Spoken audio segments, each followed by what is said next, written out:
All right, so we want to wrap that segment up. Do you want me to mention that I'll post them on our Facebook page? Or just say something, we will or whatever. Okay, however you want sure. to do it. Okay, yep. Shit. Okay. All right. JB's gonna hit me if I have him be the cold open like every single episode. I'm just too real, I guess. I just let it all out there. So this is what you get. You didn't know what you signed up for.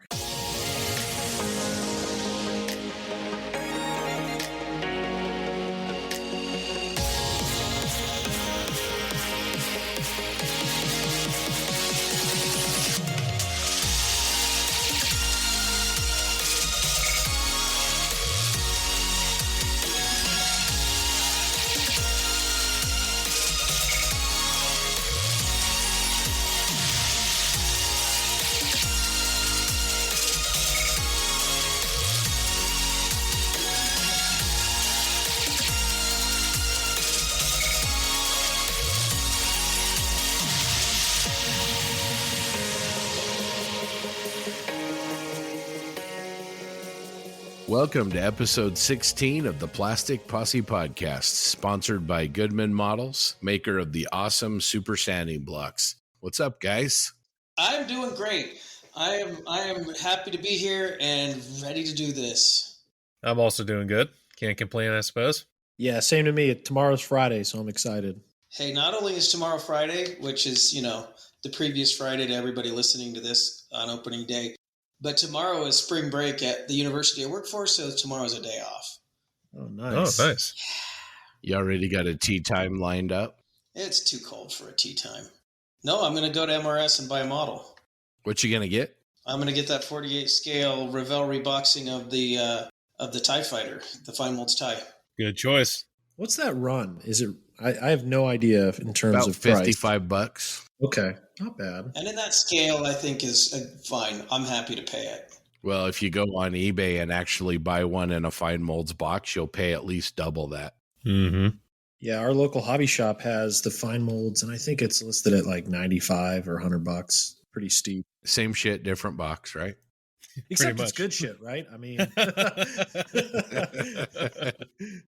All right, today we have another supersized episode of Modeling Goodness for you.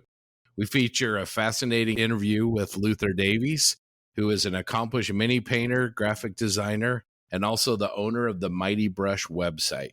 If you are at all interested in figure painting, mini painting, color theory, or you just want to listen to an extremely talented modeler, you won't want to miss this interview. Doug and TJ and John did that. I missed out on that, but it's really terrific. You're going to want to stick around for that. I know originally we told you guys we'd have 2 interviews in the show today, but each one of these interviews turned out so well, we just decided to split them up. So we'll roll the other interview had originally planned into our next episode, and we'll have more details on that later in the show. We wanted to let everybody know that episode 16 of the Plastic Posse is sponsored by Rick Cooper, Steve Schaefer, Terry Wilkinson, and Ray Borman. Thanks a lot, guys. These posse members used our paypal.me link to help us out, and we really appreciate it, you guys. If you're enjoying our podcast and you'd like to help the posse, it's really easy. That's right. Just go to our website, plasticpossepodcast.buzzsprout.com, no WW, and in the upper right-hand corner, you'll see a little heart icon.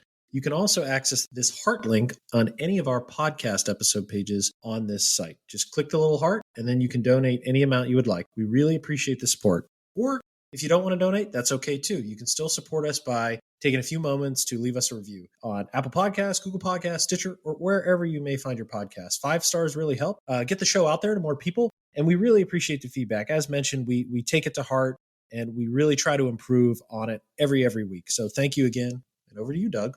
The Plastic Posse is sponsored by Goodman Models, makers of the super sanding blocks. If you want to be able to sand with precision, plain edges without rolling over the side, and have more control than with traditional sandpaper or sanding sticks, you need a set of these. You can order your very own set at www.goodmanmodels.com. Yeehaw!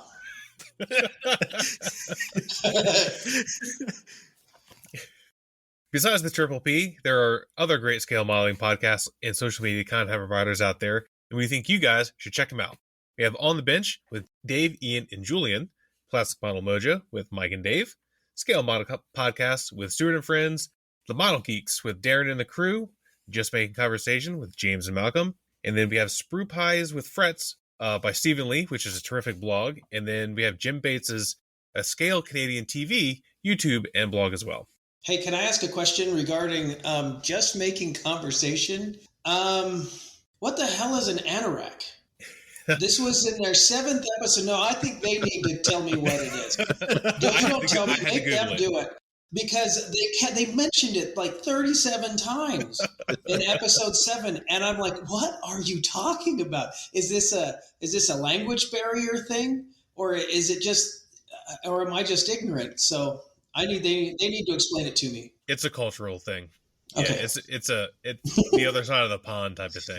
I gotcha. 2 cultures separated by a common language. Yes. Yeah. Don't feel bad. Like halfway through the episode, I'm like, I gotta know what this means, right? I keep saying it. So I'm sitting in my truck before work listening to it. I'm like, oh, let me go ahead and Google this. But I will tell you, I got a real kick out of that episode. It was a lot of fun, even if I do like trains. Well, you guys, I wanted to talk to you about this week. I was on Facebook, I think over on the critique group, and I found this post by David Hurrigan. And by the way, he was on the Bench, episode 107. It's really, really great if you guys want to listen to that. He posted kind of a fascinating question. I wanted to bounce it off of you guys. His question was essentially, what's the aspect of the hobby that you think has improved the most over the last few years? For me, without a second's hesitation, it is glue. When I started building, all I had was crappy globulous tester cement. It did the job, but it went everywhere and left mounds of cement around every seam. And the first time I used Tamiya extra thin cement, it was really a revelation. Some of the other answers that he got, were the internet, better quality reference materials. I was wondering what you guys would say. JB, what's the biggest improvement in the hobby over the last few years, in your opinion? Oh man, we are truly in the golden age. But if I have to look back to when I started getting into serious modeling, back in the early 2000s, 2001 timeframe to where we are now, the thing that has certainly influenced me the most, and that I can point to as something that's grown my craft, is reference material, but modeling reference material. And I am specifically referencing material. It's having the ability to read about someone's technique in a very in-depth kind of way. And I point to examples of, Mike Rinaldi's tank art. I just got this gorgeous book by Jose Brito covering master scale modeling that looks at both armor, aircraft, and dioramas.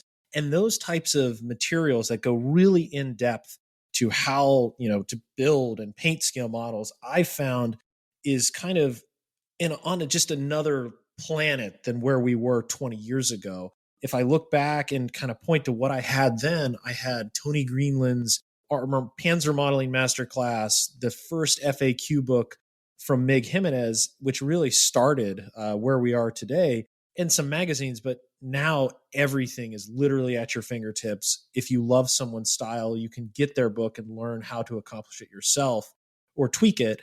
The problem for me is I love everyone's style, so I find myself buying copious amounts of scale modeling books and materials. TJ, what about you?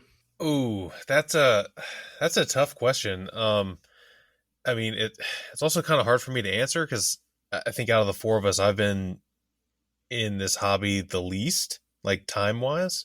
So I'm thinking back just from like 2009, I think is when I started, somewhere around there.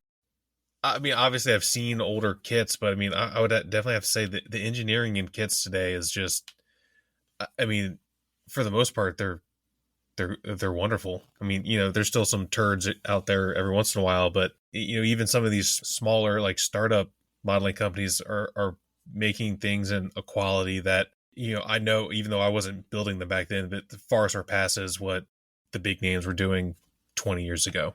And, and that goes back to, and of course, all the old timers or whatever. Oh, the hobby's dying, blah, blah, blah.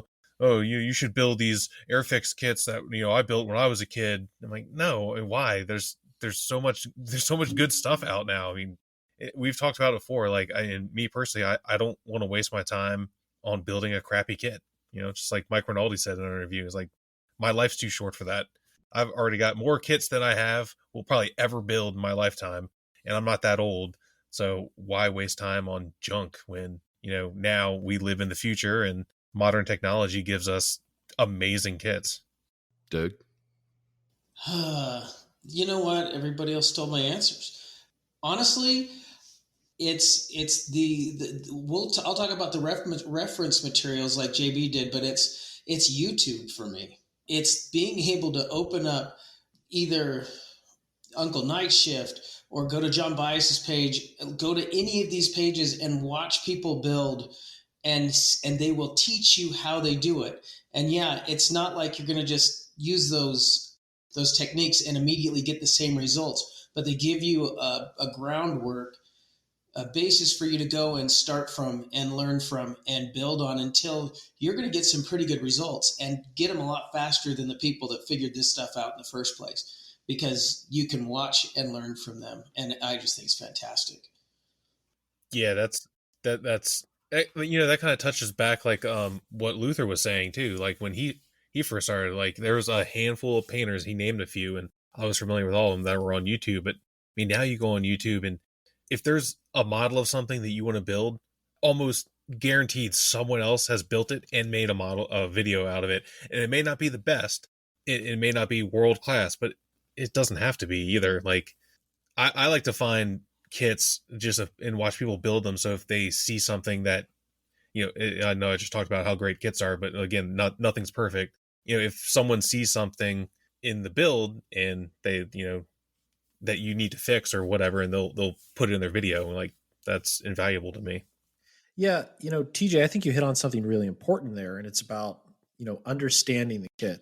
I'll be honest, I can't stand reviews that are like out of the box review. Let me just write about the kit as I see it on the sprue. But what I find myself doing more and more is those reviews are on YouTube, and it's tangible results that you can understand, hear a person talk through it, and actually see it being built and understand where flaws may be, or what's great about the kit. And that is completely lost in a 1,200 word essay on why this is the best Panzer III out there when the person hasn't even put a slap of glue on it whatsoever. Yeah, I think some of it boils down to quality. YouTube videos are excellent video quality, 60 frames per second. And guys like Night Shift, the camera work they're doing is amazing. And so it isn't just the amount of content and videos that you can see on them doing this and they're explaining it to you. It's you can see it really, really well.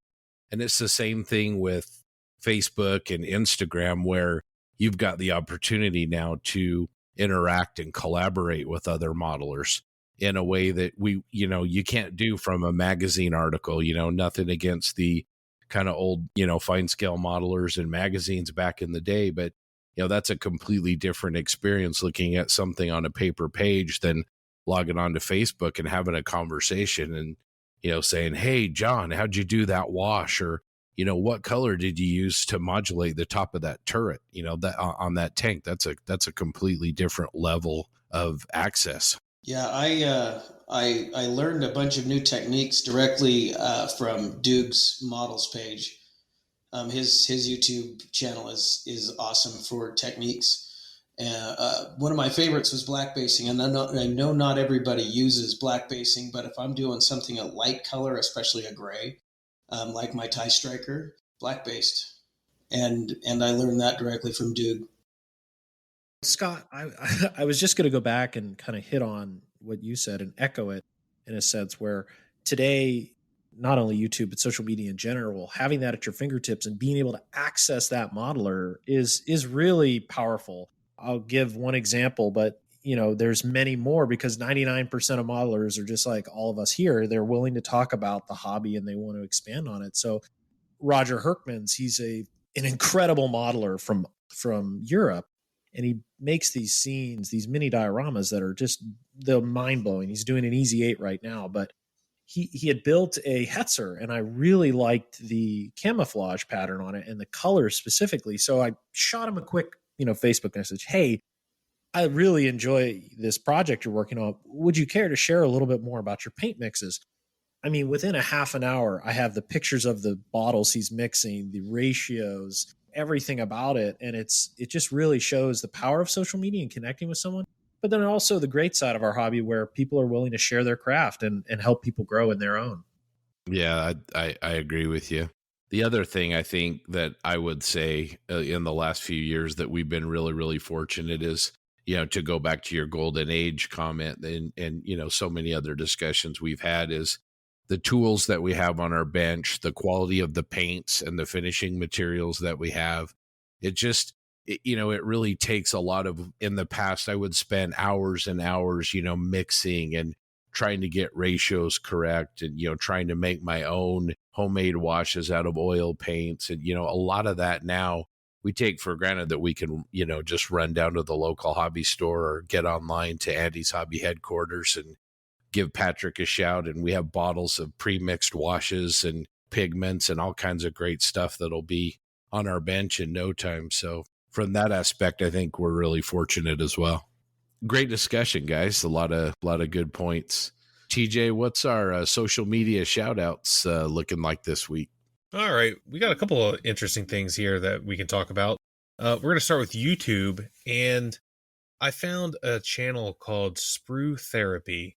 And obviously this will be linked on our website or on our Facebook page. I can't remember exactly how I came across this channel. I think I found them on Instagram, funnily enough, and just, he had a link to his YouTube channel. He seems pretty new. He's only got a couple of videos. Primarily, it's all airplanes except for a TIE fighter.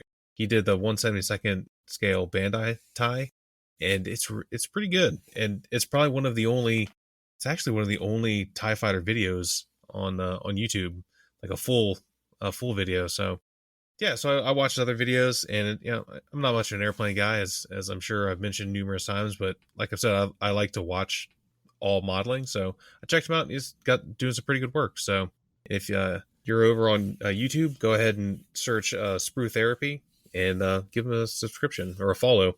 Yeah, his channel's really good. I've been a sub for a while. He's got good content. Yeah, I just subscribed actually. I like his Bowfighter build. All right, so my social media shout out this week is on Facebook, and it's a Facebook page called Soviet Bear Models. This is a page primarily of armor modeling, but also a little bit of figure painting and even some miscellaneous subjects. But this page has unbelievable kind of step-by-step photos, and the level of work is just extremely high. He's working on a project right now. I don't know if you guys have seen, but he's got a World of Tanks chieftain, and he's modeling the World of Tanks paint scheme. And he's right now, he's kind of wrapping it up and working on the final weathering. Have you guys seen that? Oh yeah, that's some good stuff there. Yeah, I have as well. I've been following his page for a long time. The gentleman's out of the UK named Daniel Brooker, and his work is great. He's a big kind of fantasy guy when it comes to armor modeling. They're largely, and I say that in a kind of a 46 kind of setting where he's taking ideas from the game or just scratch building ridiculously cool vehicles. He's got a Sturmgeschütz 5, which is basically like a Stug Panther. And I know he's done some masters for Paper. I think it's called Paper Panzer Productions out of the EU. His work, not only his finishing, but his scratch building abilities are really great. And he's a super nice guy. Another one where you can reach out to him and he'll talk to you anything you want to learn about his builds. He'll walk you through how to accomplish it. Yeah, I know. In one of our chats, we've talked about him and shared some of his work, and I mean it's fantastic. And I think I even mentioned, like, I think it was a picture of a close up of a hat she did on some sort of Russian thing. I think it's like with whitewash, and my comment was like, that's the kind of fidelity of finish that like I dream about achieving one day. And he just seems to snap his fingers and make it happen. Yeah. Oh, it's so good. Yeah, his use of layers and different textures, tarps that aren't obviously there to obscure a mistake, scale thicknesses, the right amount of weathering and distressing, just every panel, every bolt, every welded iron hook on his pieces just look like they should look. Everything looks like it would have a metallic smell if you saw it in real life. Yeah, it's like it seems like every bit on the model is deliberate. Like every little tiny scratch or nick in the paint, like he decided to put that there, and that's an attention to detail that I know personally I don't really have. It's quite a compliment for sure. Yeah, and you should go look into some of his historical builds, TJ specifically. He's got a AMX 65 that was largely scratch built with a 3D printed turret that I believe he designed himself. And he just nails it, not only again with top-notch construction, but the depth of his finish, as you mentioned, when it comes to each individual scratch is methodically placed, no detail spared. And it just has that look where it's not over weathered at all. It just feels right. It looks it's there. That's all I can say.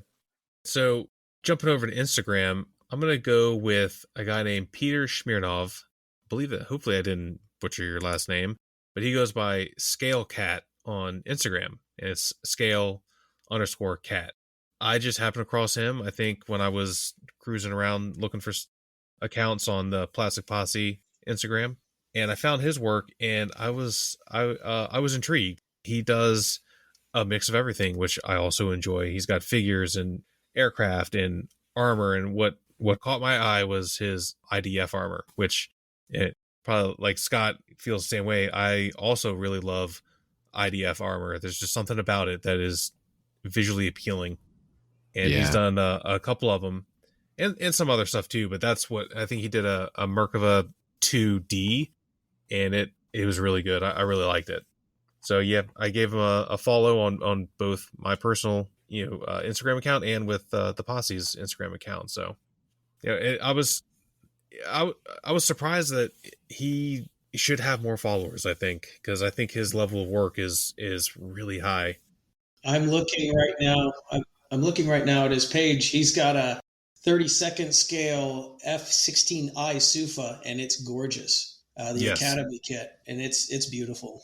Yep. Yeah, I saw that too. That's really nice. I also like his 148 flanker. I'm a big fan of the 1-to-1 ramen.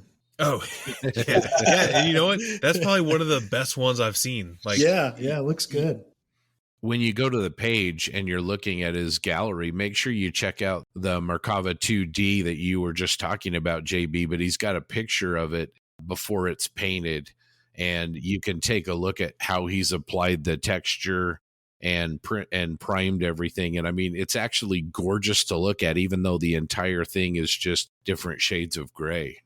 I've got an Instagram one that I found yesterday. I don't know if you've seen Rachel Riggs Builds on Instagram, rachel.riggs.builds. She's a modeler, and she's all over the board. She's got aircraft, she's got Gundam, she's got some Warhammer stuff. She's done a whole bunch of different stuff, and I really enjoy her page as well. Oh yeah, I'm checking it out now. I'm gonna go ahead and give her a follow. Oh yeah, she does. That's pretty cool. It's also an interesting selection of subjects. I like the Hello Kitty Gundam. I'm not gonna lie, I do have a soft spot for like the Hello Kitty stuff because both my daughters went through a huge Hello Kitty phase. So anytime I see like a Hello Kitty thing, I'm always I'm always tickled by it. What I like is she's using traditional scale modeling techniques on her wargaming pieces. We've got one of these Lehman Russ tanks, and she's using the Tamiya putty to do weld beads all the way around the cupolas, and she's using pre-shading on her airbrush work as she, brings the finish up, and that's impressive stuff. The exhaust pipe she did on the tanks look really terrific. Yeah, she's very good, very talented. Hey, thanks, TJ, for leading that session. These will all be posted on our Facebook page, so you can easily click on them, follow, share, and like. Well, Doug, what does the mailbag look like? We get any feedback this episode? It's quite large again. We've got a lot of listener feedback, and I will get started. Rick Cooper, hey guys, just finished listening to episode 14. Congratulations on another great session. I was happy to hear the whole gang would be in Vegas this August. I already have my reservation set as well, and I'm trying to save a little bit extra for the vendor room, which would be spectacular. Was wondering if anybody has thought about a get together anytime during the 4 days for the entire posse. Yeah, I think JB's our cruise director there. He's the one that's gonna be in charge of our itinerary. But no, I mean that sounds like a great idea. What do you guys think? Yeah, of course. Yeah, I like it. I need faces to put to names so I can immediately forget them, because that's what I do. I'm so horrible. So am I. Don't worry. But I'm ready for this. I'm so excited to go down there. Vegas in August. I got my parka ready to go, and some better boots. Okay, we'll jump on. We've got Fred. His Instagram is I Paint Tabletop. Hi, and thanks for the follow. I immediately checked out your podcast because I like listening to hobby stuff while painting. What can I say? It's episode 4 already. You guys are clearly experts in this hobby, and I love hearing all those tips, and also you guys just talking about kits and stuff. Looking forward to all those episodes still to come. Thanks, Fred. Yeah, thanks, man. Awesome. Another Instagram, Matt, Sprue Cutter Models. Hey guys, just finished up the first episode and we'll be working through the backlog over the next couple days. Appreciate the follow. Nice. Brian Schultz. This was y'all's best podcast. Y'all. LOL, didn't know if any of you guys had ever seen this site. Oh, he's got a site for us. This is Rob Perlman. Hey guys, first time commenter, long time listener, etc. I really enjoy your podcast. You guys seem to be getting along well, and it's been fun to listen to. You guys asked why you don't see a lot of Star Wars dioramas, and I wonder if the accessibility of Bandai kits might be one of the reasons. What I mean by that is Bandai kits are often entryways into the hobby, so you see a lot of folks may feel quite intimidated by the thought of making a diorama. If you're a beginner, you can clean up the nubs, snap the kits together, maybe do a panel line wash, and you have a very decent kit to put on your shelf. That could definitely be a part of it. Do you guys know if Bandai is planning to reissue any of their excellent Star Wars kits? Unfortunately, it doesn't seem like they are available anywhere. I'd love to get my hands on a Y-Wing, TIE Fighter, TIE Interceptor from the original trilogy, but I can't find them. I really enjoyed your discussion on of Mojo Rust Buster kits. I think you called them slammer builds. When I got back into the hobby a couple years ago, I got way too excited and bought a bunch of advanced kits without aftermarket. After mucking up one or two with my relative inexperience, I've decided to go back to some easier kits to practice on. My current Rustbuster build is the Tamiya 135th IDF M51 Sherman. While it isn't as quick as a 148, it just falls together. I started building on a Friday night, and I think I put about 8 hours into the build so far. I expect to have it finished in maybe another 3 or 4 hours and move on to painting. Finally, I'd like to shout out my local hobby shop, Magic Box Hobbies. They carry everything from armor to cars to gunpla to Machine & Krieger. It's a fantastic store. If you ever in Vancouver, you've got to look it up. Anyways, guys, thanks for the great show and keep up the good work. Wow, awesome feedback, Rob. Well, I can address that Tamiya Sherman that you're working on, the M51. That is a great kit, and you're going to get I'm sure, a great result out of that really fantastic model and one of my favorite Israeli tanks. As far as the Bandai kits, Doug, those are all being reissued, aren't they? I'm not sure about the TIEs. I haven't seen anything on the TIE models, but the Y-Wing is due to be reissued in April, I believe. I've already got a couple on order. But I did not see the TIE Fighters, either of them on the list, which is too bad because I want them both. I want lots of both of them. Yeah, and with regards to Slammer builds, JB, you just picked up a couple of those today to add to the stash, didn't you? I did. I have 2 T-30 485s. I had originally planned to build the Yag Panther for the upcoming 48 and 48th build, but one of these might have to jump the line and see the bench next weekend for a Slammer. Cool. Now we'll move on to Jeremy Moore. Scale Projects by Jeremy Moore. Thanks so much for the social media shout out. Much appreciated. Great episode, by the way. I like the longer format. And we have Jim Bates from A Scale Canadian TV on YouTube. Really enjoying the pod. Wish I was as excited about stuff as 10-year-old John Bias. His energy is contagious. You should just put the two JBs near a mic and let them talk. That sounds good. Episode 17 will just be JB and John Bias. What do you guys think? Works for me. Sounds good. I haven't met John Bias, so I mean, we probably have a lot to talk about to get to know each other. That's right. We interviewed him early on, and he was part of the Star Wars Roundtable, and you weren't part of that either. So you don't let me do the cool stuff. But you don't do enough cool stuff. By that I mean Star Wars. This one's from Chris Lawson.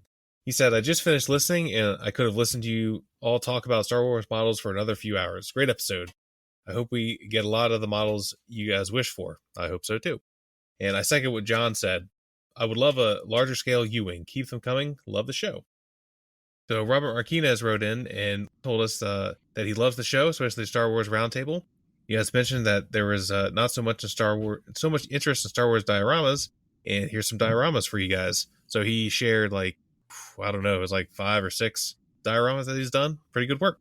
Yeah, really good. This next one is from Rick Lewis, and he wanted to let us know that how much he's enjoying our podcast, and that he also ends up listening to one when he's driving in his car, and then he downloads it again when he gets home so we can get a second download because we really deserve it. And he thanked us for it. And I know Rick, I met Rick in Enrique, his Discord server that he talked about when he was on our show. I'm also a member because I support him on Patreon.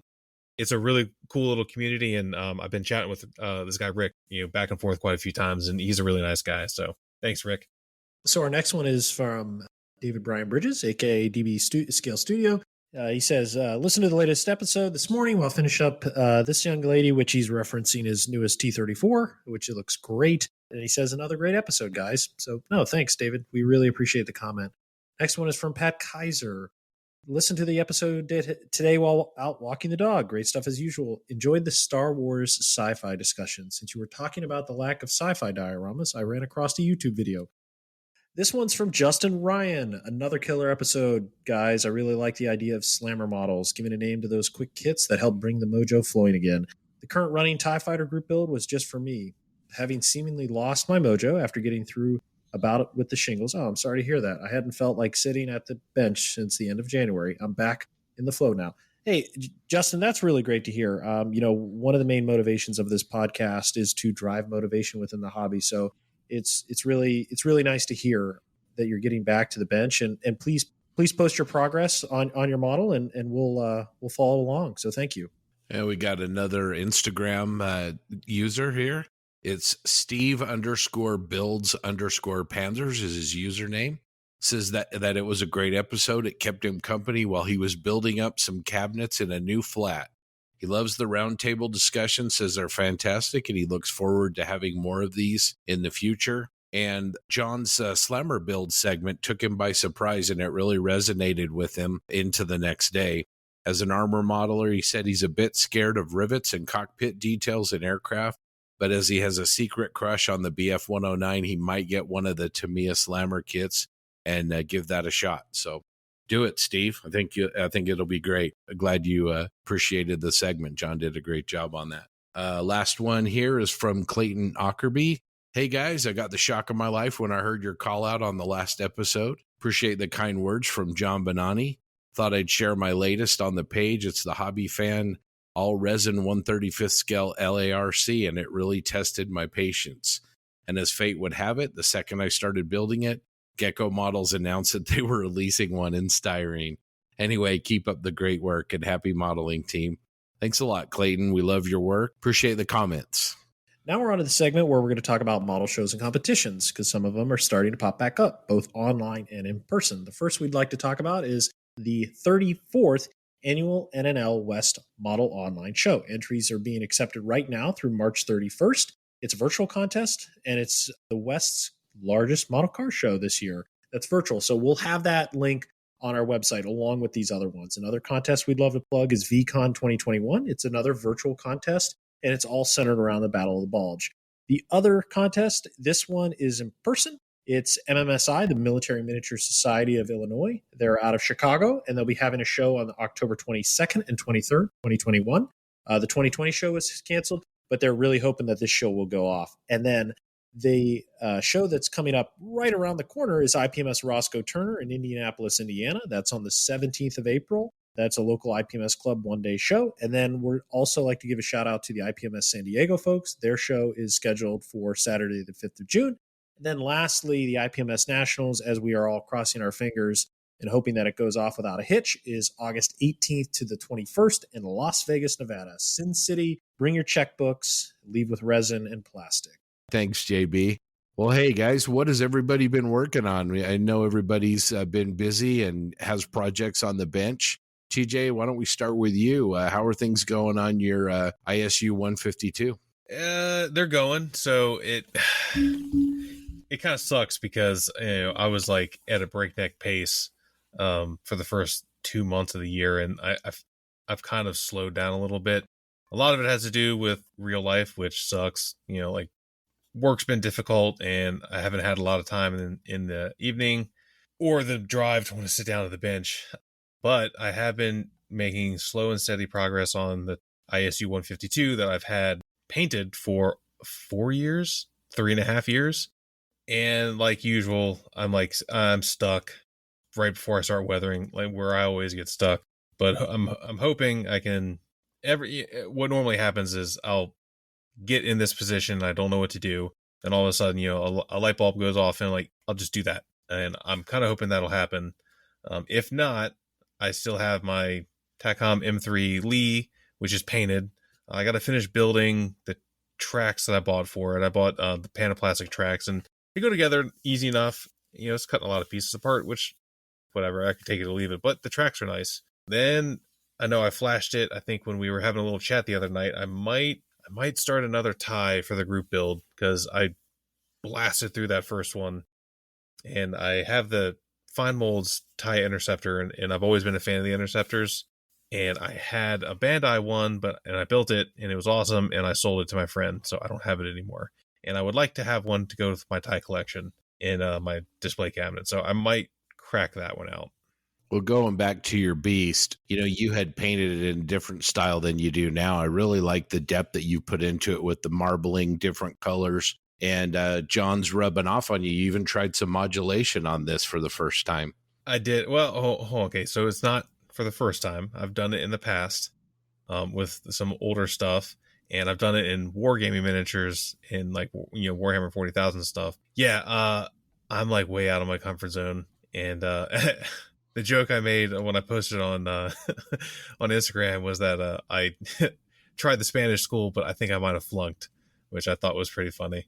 You got a lot of response to that post. Is a lot of people giving some of them giving you crap and some of them giving you support. Oh yeah, I actually did.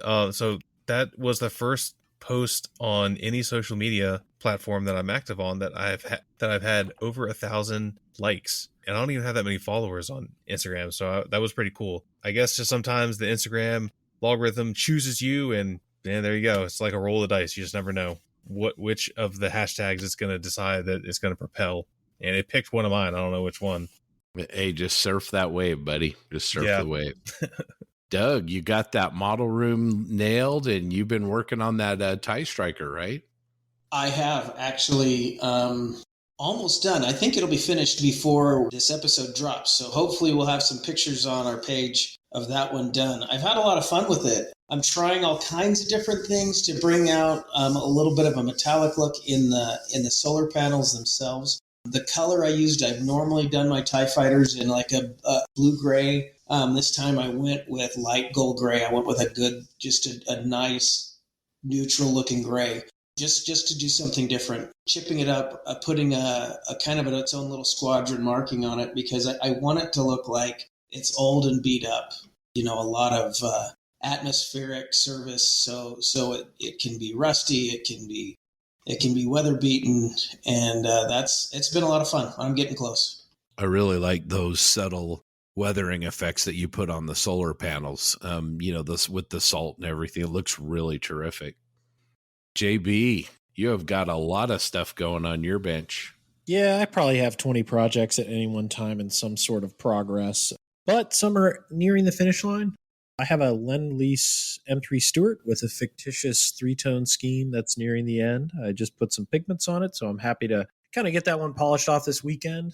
Again, it was a slammer build that kind of lingered, so went against my mantra for slammer builds. The other two I have that are kind of at the top of the list are the U9, so that's progressing. I need to add more tones to it. You know, as I mentioned before, it's just a really big canvas, and with a big canvas comes a lot of time, and you find yourself treating segments of the model as a model in itself. I did the conning tower and weathered that up. That came together really nicely, and now I would like to focus on the deck and then move to the hull sides, with the goal of putting it in a dry dock because it's going to be really beat up and rusty. And then the last build I'll talk about is a VK 4502. It's just a random letter given to a German vehicle that was designed, I think, during the middle of the war. I think 43. Ferdinand Porsche designed the suspension very similar to an Elephant or Ferdinand. This build's unique, as I've mentioned in the past. It was given to me by Aaron Cook, a friend of the podcast and a close friend of mine. And it was in primer, and he sent it over and was like, "Hey, have fun with it." And this past weekend, I sat down with AFE Modeler issue number 67. I even messaged Adam Wilder and asked him about his scheme and tried to pull off that modulation look in which he did on his E75.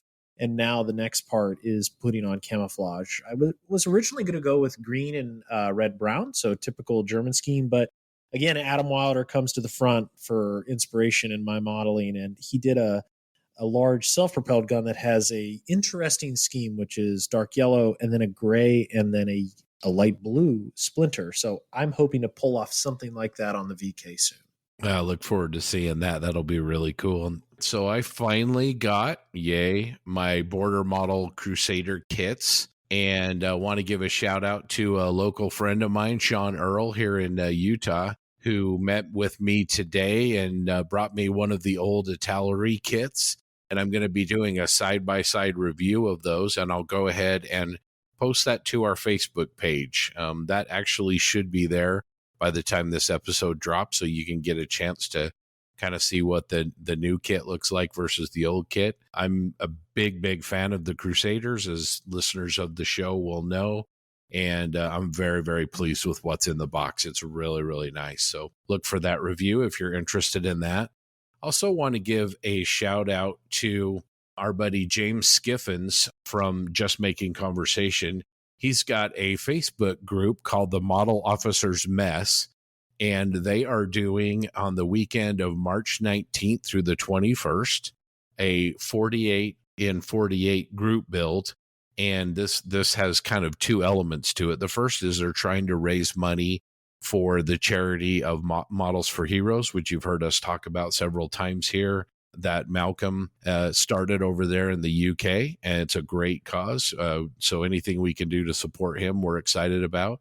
But then the other part of it is you need to do a 1/48 scale kit in 48 hours. So essentially in one weekend, start to finish. So I'm going to go ahead and I'm going to participate in that. I'm going to build Fine Mold's 1/48 scale tie and get a twofer for a group build, but also for this. And then I think some of you guys have hopped on that too, right? I have chosen Tamiya's 1/48 scale Yag Panther. It's been in my stash for a while. Pulled it out, had a look at it last night. Think it's doable, and we'll let it fly and do it live. I think I'm going to do the Tamiya 48 scale Focke-Wulf 190. I haven't built an aircraft or finished an aircraft in so many years, and I love them. And the 190 was just one of the prettiest airplanes I think ever, behind maybe the Spitfire. But that's what I want to do. I just want to knock one of those out. So I'm currently on the fence on whether or not I would like to participate, but I have a couple of things working against me. One, my wife's out of town that weekend, and I have the kids, which they're older, so they're pretty self-reliant, but still. And I don't really have any 48 scale laying around. I have a couple Star Wars kits, but like I have two 48 scale X-Wings they're like, unicorns now, so I don't really want to rush through that. I kind of want to enjoy those and take my time with them. So I don't know. We'll see. I would like to. So I don't know. Hopefully I can make something happen. Well, hopefully you do. That'll be awesome. But yeah, it'll be fun. On my bench, I haven't made any progress on the T-3485. Sorry, I'm going to. Group build updates. Man, the T-3485 group build just continues to grow. We're getting new people almost every day still on that. A lot of new guys working on kits. And that was kind of propelled this week by Sprue Brothers. They had a special where they were selling that Ryefield Models T-3485 kit for $25. So I think that encouraged a few people to join in on that. TJ, how's your T-34 coming along? No change since the last episode, unfortunately. Doug, any progress on yours? I know you just got the model room finished, but any progress on yours? I blew some drywall dust off of it. I did buy a paintbrush today. That's about it. Progress is progress. And then, John, you already talked about you're probably going to be diving into one of those 148 scale T-3485s here pretty quick. Yeah, I'd also like to mention I made a huge order with Sprue Brothers yesterday. It showed up today, and part of that order was T-3485 from Ryefield, but it's the Chinese volunteer version. So I'm actually thinking of re-entering the fray and building the Chinese version based on a vehicle that I saw over in a museum in Beijing. So super excited to get at it. And then we also have our TIE Fighter group build. And as TJ mentioned, he already finished his fine molds tie and is considering another TIE Fighter. So hopefully we'll see that. Doug talked about his TIE Striker. JB, any progress on your interceptor? I've moved the box from the floor to the bench. So it's getting closer. It's just a question of when. And I will start and finish it at some point soon.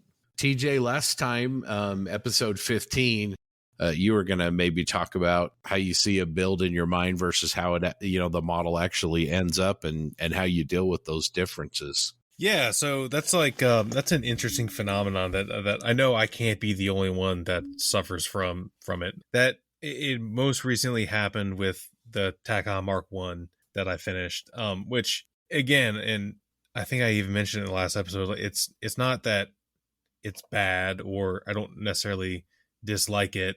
It's just the way I saw it in my mind when I started the project is not how the finished product ended up. And it sometimes it can be difficult because you post it on the internet so people can see it and give you feedback. And especially in like the critique group, like obviously I have critiques on it because it's my work and I'm my own harshest critic. And you get comments like, "Oh no, it looks great." Okay, but I sometimes have a difficult time explaining exactly kind of what I just said because obviously no one knows what it looks like except for me, how I in my own head.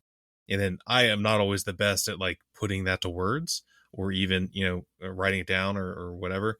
And yeah, so I mean, I don't know. Do you guys ever, has that happened to you guys? I can't be the only one, right? Yeah, no, I think so. And I actually have a question bounce back at you, TJ. Have you ever had that happen where you start a model with a vision in your head, but then it goes in a different direction and it actually turns out, although it's different, it actually turns out better than maybe what you envisioned? Does that ever happen? I'm going to go with probably not. And I don't know if that's just a symptom of me being me or I mean, I can honestly, I don't think that's ever happened. I've had models turn out better than I thought they would just on a pure technical aspect, but not so much on a how I envisioned it. If that makes sense. It probably, that's like two of the same thing. So I don't really know if that makes sense. It does to me, which probably doesn't matter to most people, but JB, what about you? Has that ever happened to you? Yeah, I would point to one of my recent projects, the Martyr 3 from Tamiya. I built it up rather quickly, got the base coat on, and I had a vision. I was going to replicate a vehicle from Rodna's illustrations from one of the Panzerwreck series from Normandy. And I started to execute the paint scheme, and I put the green on. It looked good. And then I tried to add the brown, and it was just an utter disaster. It looked like I was, I had just re-entered airbrushing for the first time in 20 years, and the scheme just did not sing with me.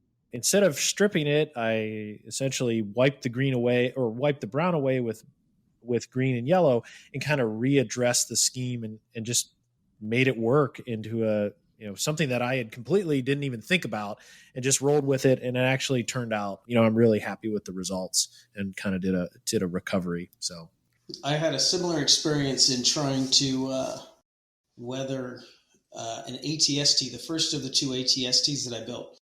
I went to try to do a little distressing, and I got a little bit of lacquer thinner on a brush, and I started to go down, and I spaced what I was doing, and I got it in some bad spots, and I started removing paint, and I was really kind of horrified, except I loved the effect that it left me. It just kind of made the paint look spotty and like layers of. I wouldn't even try to do it again because I can't explain what I did in the first place. And the other thing I did this. When I was first learning weathering, you know how we all kind of a lot, maybe not everybody, but I remember weathering started out with all it was I was putting a watercolor wash on something. You cover the model with watercolor, you wipe it off. It stays in panel lines and you can leave little streaks here and there. That was the simple weathering technique that I learned first.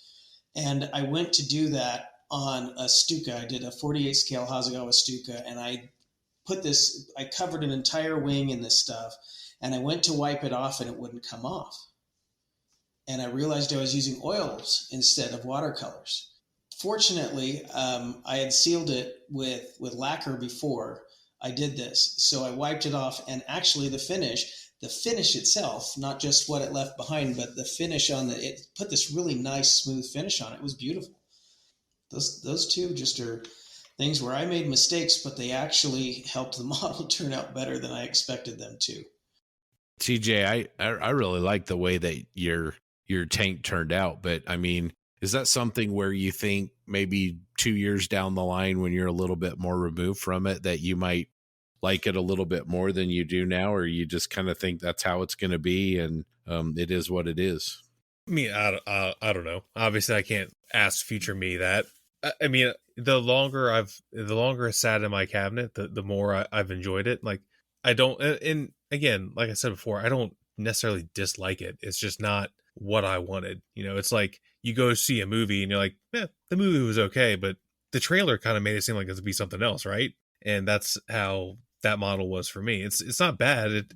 It's quite nice, I think. But I guess to circle back and answer your question, like, how do you deal with that? Damn it if I know. I haven't figured it out yet. This is not the first time this has happened to me either. This is just the most recent time. Yeah, I don't know. If someone figures out how to deal with that, let me know. Well, I mean, as I've said many, many times, you're your own worst critic, and you do work that I think 99% of the rest of us would be, pretty. That's a little bit of a stretch. No, I don't think so. I do, but I appreciate it. Have you guys ever, I mean, while we're talking about this, have you guys ever taken a model that was in your cabinet that you weren't happy with and just kind of spontaneously pulled it out and changed it and come up with anything new? John, have you ever done anything like that? Yeah, that's a great point, Scott. And I certainly have. I would point to a Tamiya King Tiger I built when I was a teenager back in the early 2000s. Recently, I was like, I need some Fruhl model tracks, and this one's going to sacrifice them. So I stole the Fruhl model tracks off of it for my Ming King Tiger. And then I decided to repaint the Tamiya King Tiger in a scheme that I saw again in a Panzer Rex book. So I am not unfamiliar with pulling something off the shelf. And this time I stripped it all the way back to bare plastic. But there are also some builds. You've brought up an interesting point where I'm considering, based on some of the techniques that I feel like I've grown with, where I want to pull out some of those old builds and spice them up a little bit, whether that's using some speckling techniques, some oils, and working with that on top of the finish that's already there, just to kind of enhance it. So I would recommend it for people. It's enjoyable to say the least. Yeah. So let me jump in on that too. So it's funny that you brought that up because I think it was, I don't know, a couple weeks ago. I think I sent a couple pictures. I think it was right after I finished the TIE Fighter, and I put it in the cabinet. I sent a couple of pictures in one of our little group chats of TACOM's medium Mark A Whippet and their 10 centimeter mortar, or it's really a howitzer. And I asked you guys, like, what do you think about, like, I think I could make these better. And it's funny because Aaron was like, don't you dare touch that whippet, which actually I really like. That's the first tank I ever built. And I think I did a pretty good job, but I just know I could probably take that down here to the bench and spend an hour on it and make it better. And because he told me not to, I didn't. So, but I think I might now. Sorry, Aaron. You've been wanting to build another one of those though, haven't you? Yeah, I have the Ming one, but I need to get the Tacom tracks, because I don't think the Ming tracks are as good from what I understand. They, from what I've heard, fall apart really easy, and the Tacom ones do not. They're fantastic. Am I supposed to answer if I've done that? The answer is no. No, I have not. Are Sorry. you sure? Yeah. Yeah. Yeah. When I finish it, I'm bad enough at finishing something that hasn't been finished. I'm not going back. I'm not going back. That book is closed. The chapter's over, huh? That's right. Just put it all behind me. Move on with my life. There's no looking back. Well, speaking of your life, Doug, do you have any digressions for us this time? Well, you know what? I've got beef. Do you know how hard it is to organize when you are disorganized to start with? Like I have never been organized with my model stuff. And now I've got this room. It's a big room. It's about 10 feet wide and it's about 13 feet long. I don't know what that translates to in metric, but it's big. And I've got 2 long tables and a spray booth, and I still don't know where to put everything. I built a paint rack, and I'm like, this will have enough room for all my paint rack and then some. And I filled the whole thing up, and I don't know where to put the rest. I've got old kits. I still don't have any place to put it, and I need some place to put it. Just saying. That's my beef. I know that pain. I know that pain all too well. How can I complain? I've got one of the nicest model spaces now that I've seen, and I'm still not happy. Actually, I love it. I won't say I'm not happy. I love it. I love having a place to go sit down with plenty of light and the ventilation for my booth and plenty of space to work, and I still don't have a place to put everything I have. IKEA organizing drawers I would recommend highly for stuff. I will write that down right now. So I would recommend, I think is it the Alexa brand? I'll post a link on our website or Facebook page, but is it like that one back there? I don't know if you can see it. It's that you're talking about that type? It's like that. Mine are I think they're Alex, not Alexa. I think they're called Alex. You're right. My apologies. They're Alex. I'll post the specific version that I have. Mine remind me of operatory drawers for a dentist. My dad had something very similar in his office where the drawer itself is, 3 inches probably tall. But what's really nice is they're extremely deep and wide. I would also highly recommend for organization within those drawers for tools, brushes, knickknacks, anything. Instead of buying organizers that are tailored for organizing and they try to charge you $5 to $15 for them, go out and in IKEA, you can find them utensil organizers. Walmart, go get them. Utensil organizers are perfect for brushes, X-Acto blades, anything and everything. They make things extremely easy. And what I've started doing is at the end of each bench session, I try to clean up, dare I say that. And I found that having these drawers organized properly really makes that process easy and doesn't stress me the hell out when I show up the next day and try to get something done. That's a great point. I find on my bench, if I'm not organized, it impacts how much time I spend on my bench. Because if I sit down and I spend all my time looking for that X-Acto blade or that saw or that paintbrush, then I usually just call it and, go do something else. Sweet. Thanks, guys. All right, now it's time for our fantastic interview with Luther Davies of the Mighty Brush. Enjoy.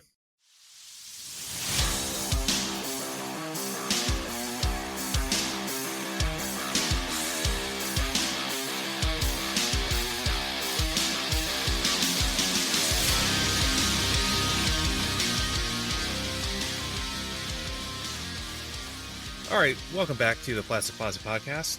We have a pretty cool interview coming to you today. We have Luther Davies from the Mighty Brush.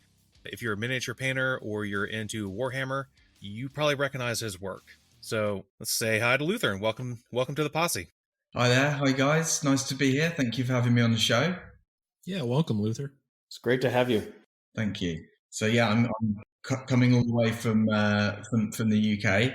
As TJ said, miniature painter, Warhammer nerd, graphic designer. Yeah, general geek and scale model fan. And and as you said as well, I also go by the name of the Mighty Brush, which some people within the the community would know me as. And I run a website by the same name, themightybrush.com. So yeah, that's me.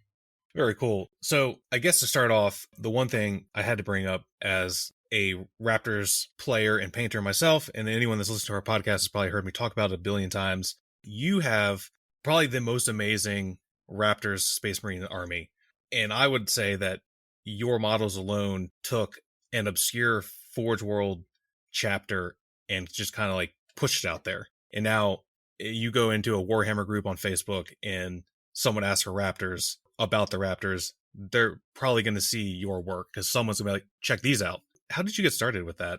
Yeah, that's true. I do keep my Raptors do keep popping up everywhere, which is nice. Obviously, it's nice that people are kind of enjoying them. I get a big kick out of that. And yeah, I mean, what started me with the Raptors really was, I mean, before the Raptors, I was also fairly well known in hobby circles for a Blood Angels army that I built, and that was back when, I mean, Blood Angels was my first love when it comes to Warhammer 40,000 Space Marines, going back to when I was like 13 years old.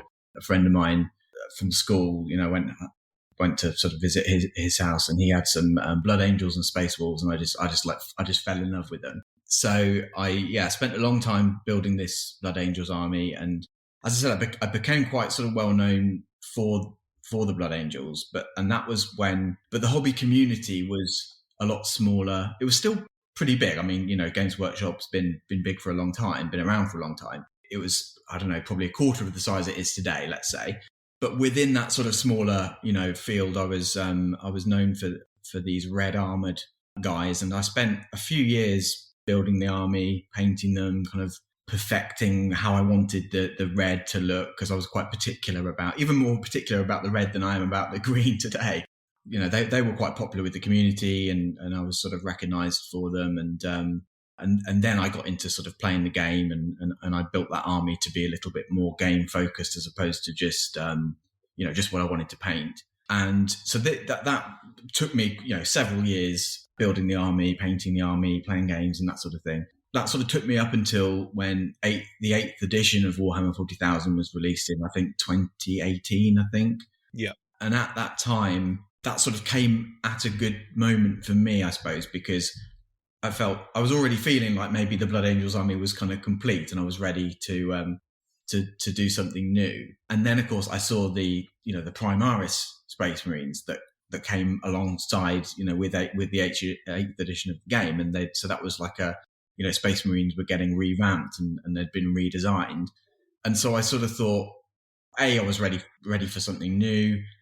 B, at the same time, here were these new looking models. And so I didn't sort of think that they fit that well with the Blood Angels aesthetic that I'd built up, or the Blood Angels aesthetic kind of in general at the time. And this was before like some of the upgrade kits and things for them came out, of course.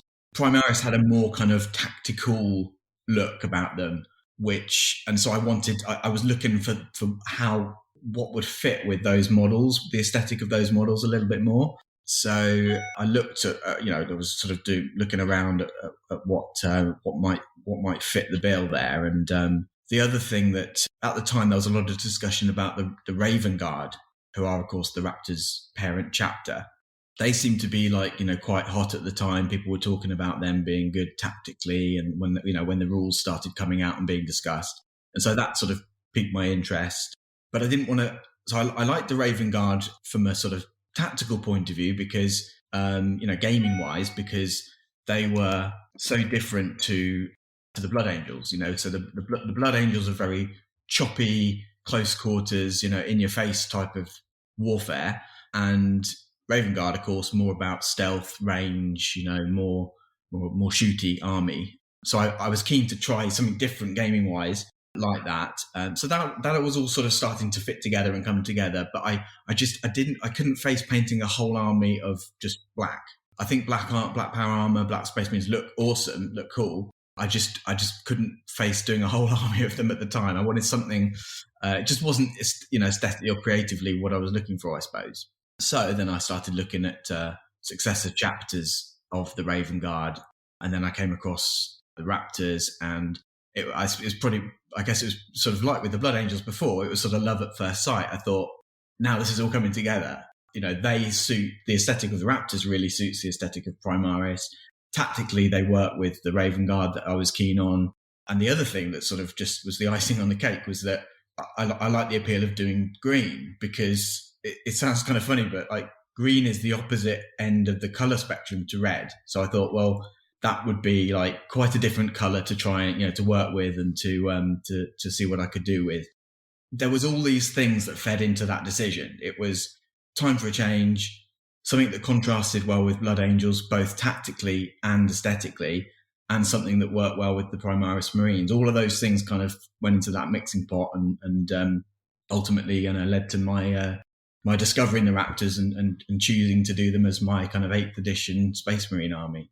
That's pretty interesting. That was a great answer, by the way. That was cool. So you've been doing a lot of I guess almost like character work, right? For all your recent Raptors characters. So it seems like you have a pretty solid, I guess, battle line, for lack of a better term, for your army. And then now you've added these amazingly converted characters. Is there an end goal? When do you think you would be done with Raptors? Hopefully never, because they're great and I like to look at them. So thank you. Well, that's a really good question, and the answer to whether or not I have an end goal is probably no. It's kind of open ended, and as is often the case, I think, with these kind of things, with collecting stuff like this, it grows. It's sort of organic. It changes as you go along, or at least for me anyway. And I think for a lot of people, maybe some people have more of a specific setup in mind or goal in mind. But I did start off with, I bought quite a few models to begin with that I liked. Not only, obviously, there was the new Primaris stuff, so I got everything that was available at the time, the starter box that came out. And I'm a huge fan of Forge World as well, the resin kits that the Forge World department of Games Workshop do. And I love their tank designs. Some of their vehicle designs I think are really cool. So I did, and I had some of those for my Blood Angels as well before.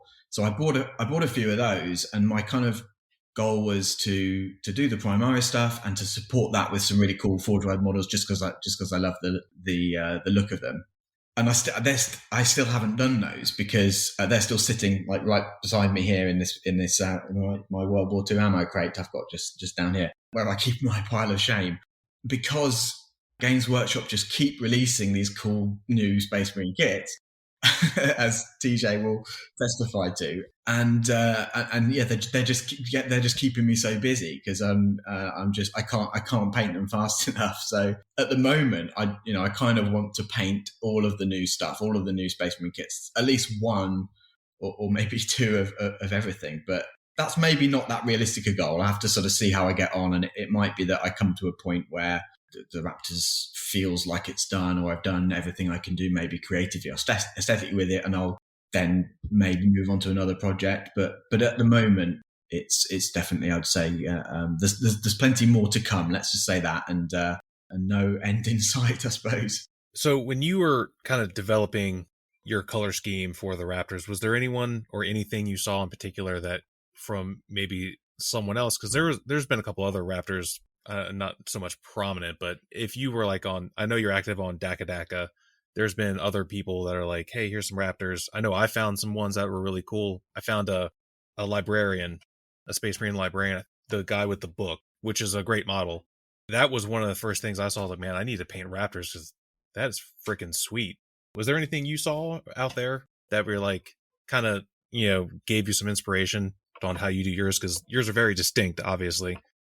Yes, there certainly were things that inspired me. I mean, I made the decision to paint them pretty quickly after all those things we were talking about earlier kind of crystallized, without necessarily looking too much into exactly how I was going to paint them. So I'd already decided, but then I did do exactly as you say. I went and had a look, and obviously did a Google image search of raptors and had a look at everything I could find. And there was a decent amount of stuff because obviously, you've been doing raptors longer than I have, and lots of other people have built armies before I kind of got in on the whole thing. So there was, not as much as obviously with the more well-known chapters, but there was still quite a bit of stuff out there. And I remember a few distinct images that did inspire me.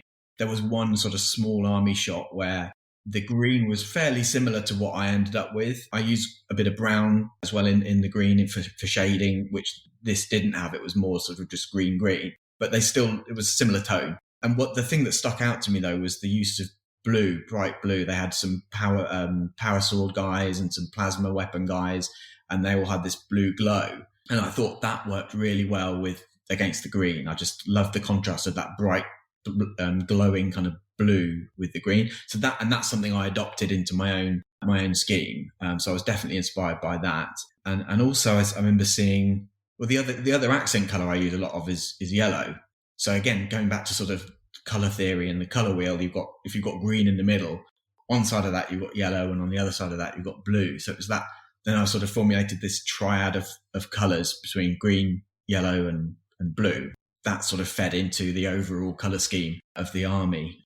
And I think, yellow happens to be, I decided to do the second company for that reason, because with Space Marines, the second company key color is normally yellow. And so that's the same with the Raven Guard. And so that all sort of fit together, luckily, because that wasn't planned as much. But I remember seeing both those colours used on some models that came up in my searches, both blue and yellow, and thought those could definitely be incorporated. And yes, there was a few things. I think there's a lot more out there now. Obviously, the chapter's become more well known, a bit more popular than it was. There was not as many resources available when I first started as there are now, but there was definitely some great stuff out there that certainly inspired me, and I borrowed from for sure. Yeah, I'm gonna have to go ahead and admit that I borrowed using yellow on my Raptors from you, because I had originally used red. I didn't like it because it looked too Christmassy, obviously. And it wasn't much, but it was enough to be like, yeah, I don't really like that. Even a red stripe on like a sergeant, I was like, it doesn't look right. And then I saw yours. I'm like, oh yeah, yellow makes sense, even if they're not second company, because mine are mostly fourth company, I think, just because I like the Roman numeral 4. But yeah. Yeah. So thank you for that, by the way. No problem. Yeah. Well, I think I wasn't the first. I did actually take that from someone else. But yeah, I hear what you're saying. And that was, I'd done so much red, like with the Blood Angels. I really went to town on like perfecting this red. I had this really strong idea for exactly the kind of red I wanted to do, and red's a kind of tricky color. And green, of course, like I was saying earlier, it really contrasts with red. So I was sort of knew that I was gonna not include really much red in this army. So I definitely steered away from that. And that's the danger of it. Like, as you say, it can easily use green and red together. It can maybe work in certain things and certain situations, but you can quickly end up looking Christmassy. So yeah. I decided to stick with the colours either side of green in the spectrum there. So yeah. Tell us about being featured on the Warhammer community website, because to anyone that's into Warhammer and Games Workshop stuff, as interesting as it is, because there's a lot of love and hate in the fandom, like most fandoms. People, they're mad at Games Workshop for whatever, pick a reason, who knows.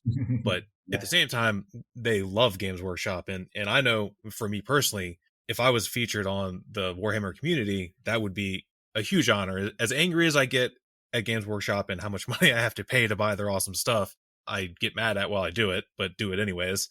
I know to me, that would be amazing. How did that happen? Did they just reach out to you? Obviously you're pretty well known, so I would imagine probably wasn't hard to find you. Well, I think, to be honest, I probably became a lot more well known because of that, after that. So yeah, firstly, yes, it was obviously a huge honor. It was definitely a highlight of my hobby career, shall we say, to be, it's nice to get noticed like that. And 8th edition coming out and Primaris coming out and me starting that army, that was like a real melting pot of excitement around the hobby and a kind of reinvigoration of Games Workshop and Space Marines and Warhammer and everything as well was going on at that time. So I think the Warhammer community as a thing, I think, was pretty new as well then, because that was really where they started doing a bit more, social media work and that sort of thing. So I think they were probably on the lookout to see what people were doing with the new models and stuff. And I guess I got, noticed. You mentioned earlier Daka. I have a couple of forums that I was on quite frequently, and I guess forums were really well used for sort of Warhammer discussion, as opposed to now, of course, there's a lot more social media stuff, probably, so less then and a lot more now. But I think at that time already, social media was getting pretty big with Warhammer stuff. And so I'm not sure exactly where they saw my stuff, whether it was on the forums or on social media. But the fact is, the guys everyone who works at Games Workshop, pretty much everybody, 99% of people at least, they're all hobbyists themselves, and they're all participating in the community as well. So it may have even been a single individual who just sort of saw something I posted and thought that looked interesting, and it was an interesting use of the new models, I guess. And yeah, so they did reach out to me, contacted me, and said, that they liked what I was doing, and would I be interested in being featured on the community website? To which I bit their hands off, and was delighted to do that. So yeah, they just asked me to kind of ask me some questions about it, and I wrote down some answers to that, and wrote a little piece that they then edited and posted up on their website. And I had to rephotograph everything for that, because I always use a dark background I usually use a dark background for my photography, because it sort of goes with my slightly more grim dark and grittier kind of aesthetic. But they needed it, everything on white. That's just their kind of style. So I did need to rephotograph everything on white. But that was actually quite nice to get everything out again that I'd sort of put in the display cabinet and rephotograph it as a whole. Because I had a sort of, at that point I already had a fairly small but kind of cohesive army, a reasonably sized small army. It would be actually great, thinking about it now, it would be great to do that again, because now the army's got to be 3 or 4 times that size at least now.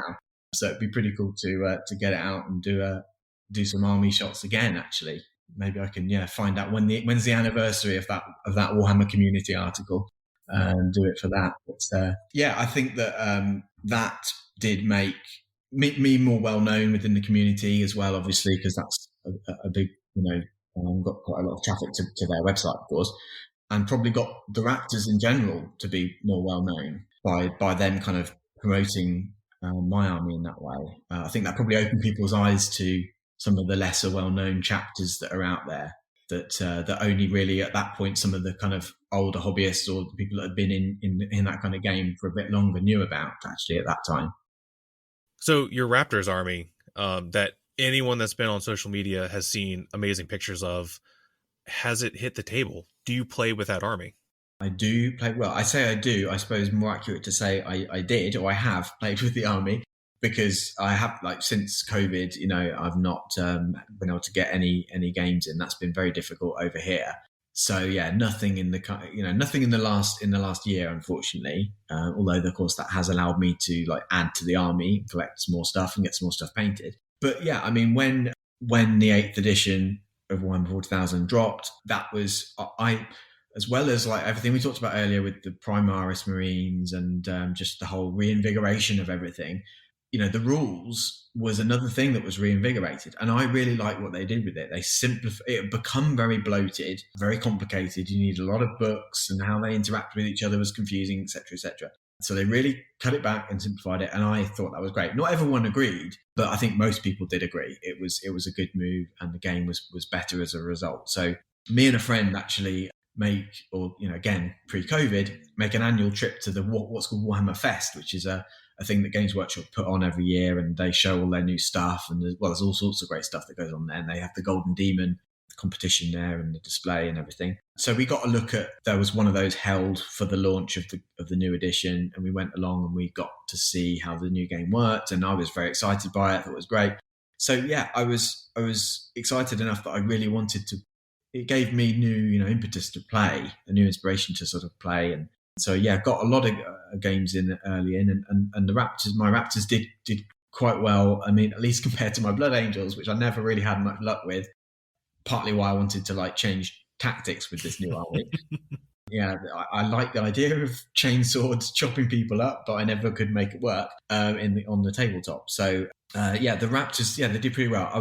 I'm not. I like playing the game, but I'm not very good at it. Is the best way to say it probably, because so yeah, it was like I was looking at, I think I got a few games in and it was like 50-50 wins losses, but for me that was a big improvement.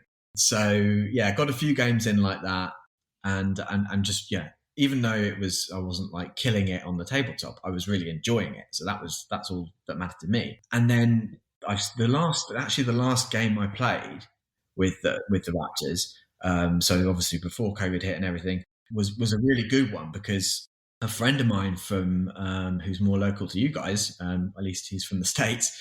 He lives in the Boston area. He visited me in the UK because he wanted to come over and visit. He wanted to come to the Forge World Weekender, which is another similar event to the Warhammer Fest, but specific to Forge World. He's big into the Horus Heresy and 30k stuff. So he came over to visit and we went together to the Weekender. But the day before we did that, we arranged a 2v2 game. So me and him played with my Raptors against two of my friends who played with one of my like arch enemies in the kind of table in Warhammer, who's got he used to be called Eldar, now called Eldari, I think. He's got Eldari army. So it was my Raptors versus his Eldar army, and it was a 2v2. We played it at Warhammer World, which is at Games Workshop's headquarters in Nottingham, which they had also expanded it, made the gaming hall much bigger, more tables, and you can it's free to go there and play, and you can get a table, and they've got really cool scenery and everything. So it was a whole big event. It was really good fun, and we smashed it. We smashed the game. We really did a number on those pointy-eared guys. I brought out the Leviathan Dreadnought, which is TJ will know that model from Forge World, the Forge World resin Dreadnought model, and he did really well. Was shooting down these Eldar planes like nobody's business. So yeah, it was really good. That was a really memorable game. Like having a friend over from the States, and we were going to the Weekender, and we got that game in, and it went really well for us. So yeah, they have seen the tabletop, and they've seen some action, and they've seen some victories. Bit of a hiatus since then, when things sort of start opening up again and gaming becomes a little bit more easy. I do plan to definitely get them back on the tabletop for sure. So you have not played 9th edition yet? I've not played 9th edition yet. That's right. I haven't even really got to. I've had a quick look at some of the rules changes and things, but not really got under the skin of the rule book yet, even for 9th. So yeah, so it's going to be quite different now when I do manage to get back into it. I will say, so I've played 8th. That's when I really started to play, and then I have played some 9th. I have one friend that I will see on occasion because he works from home, so he's never out.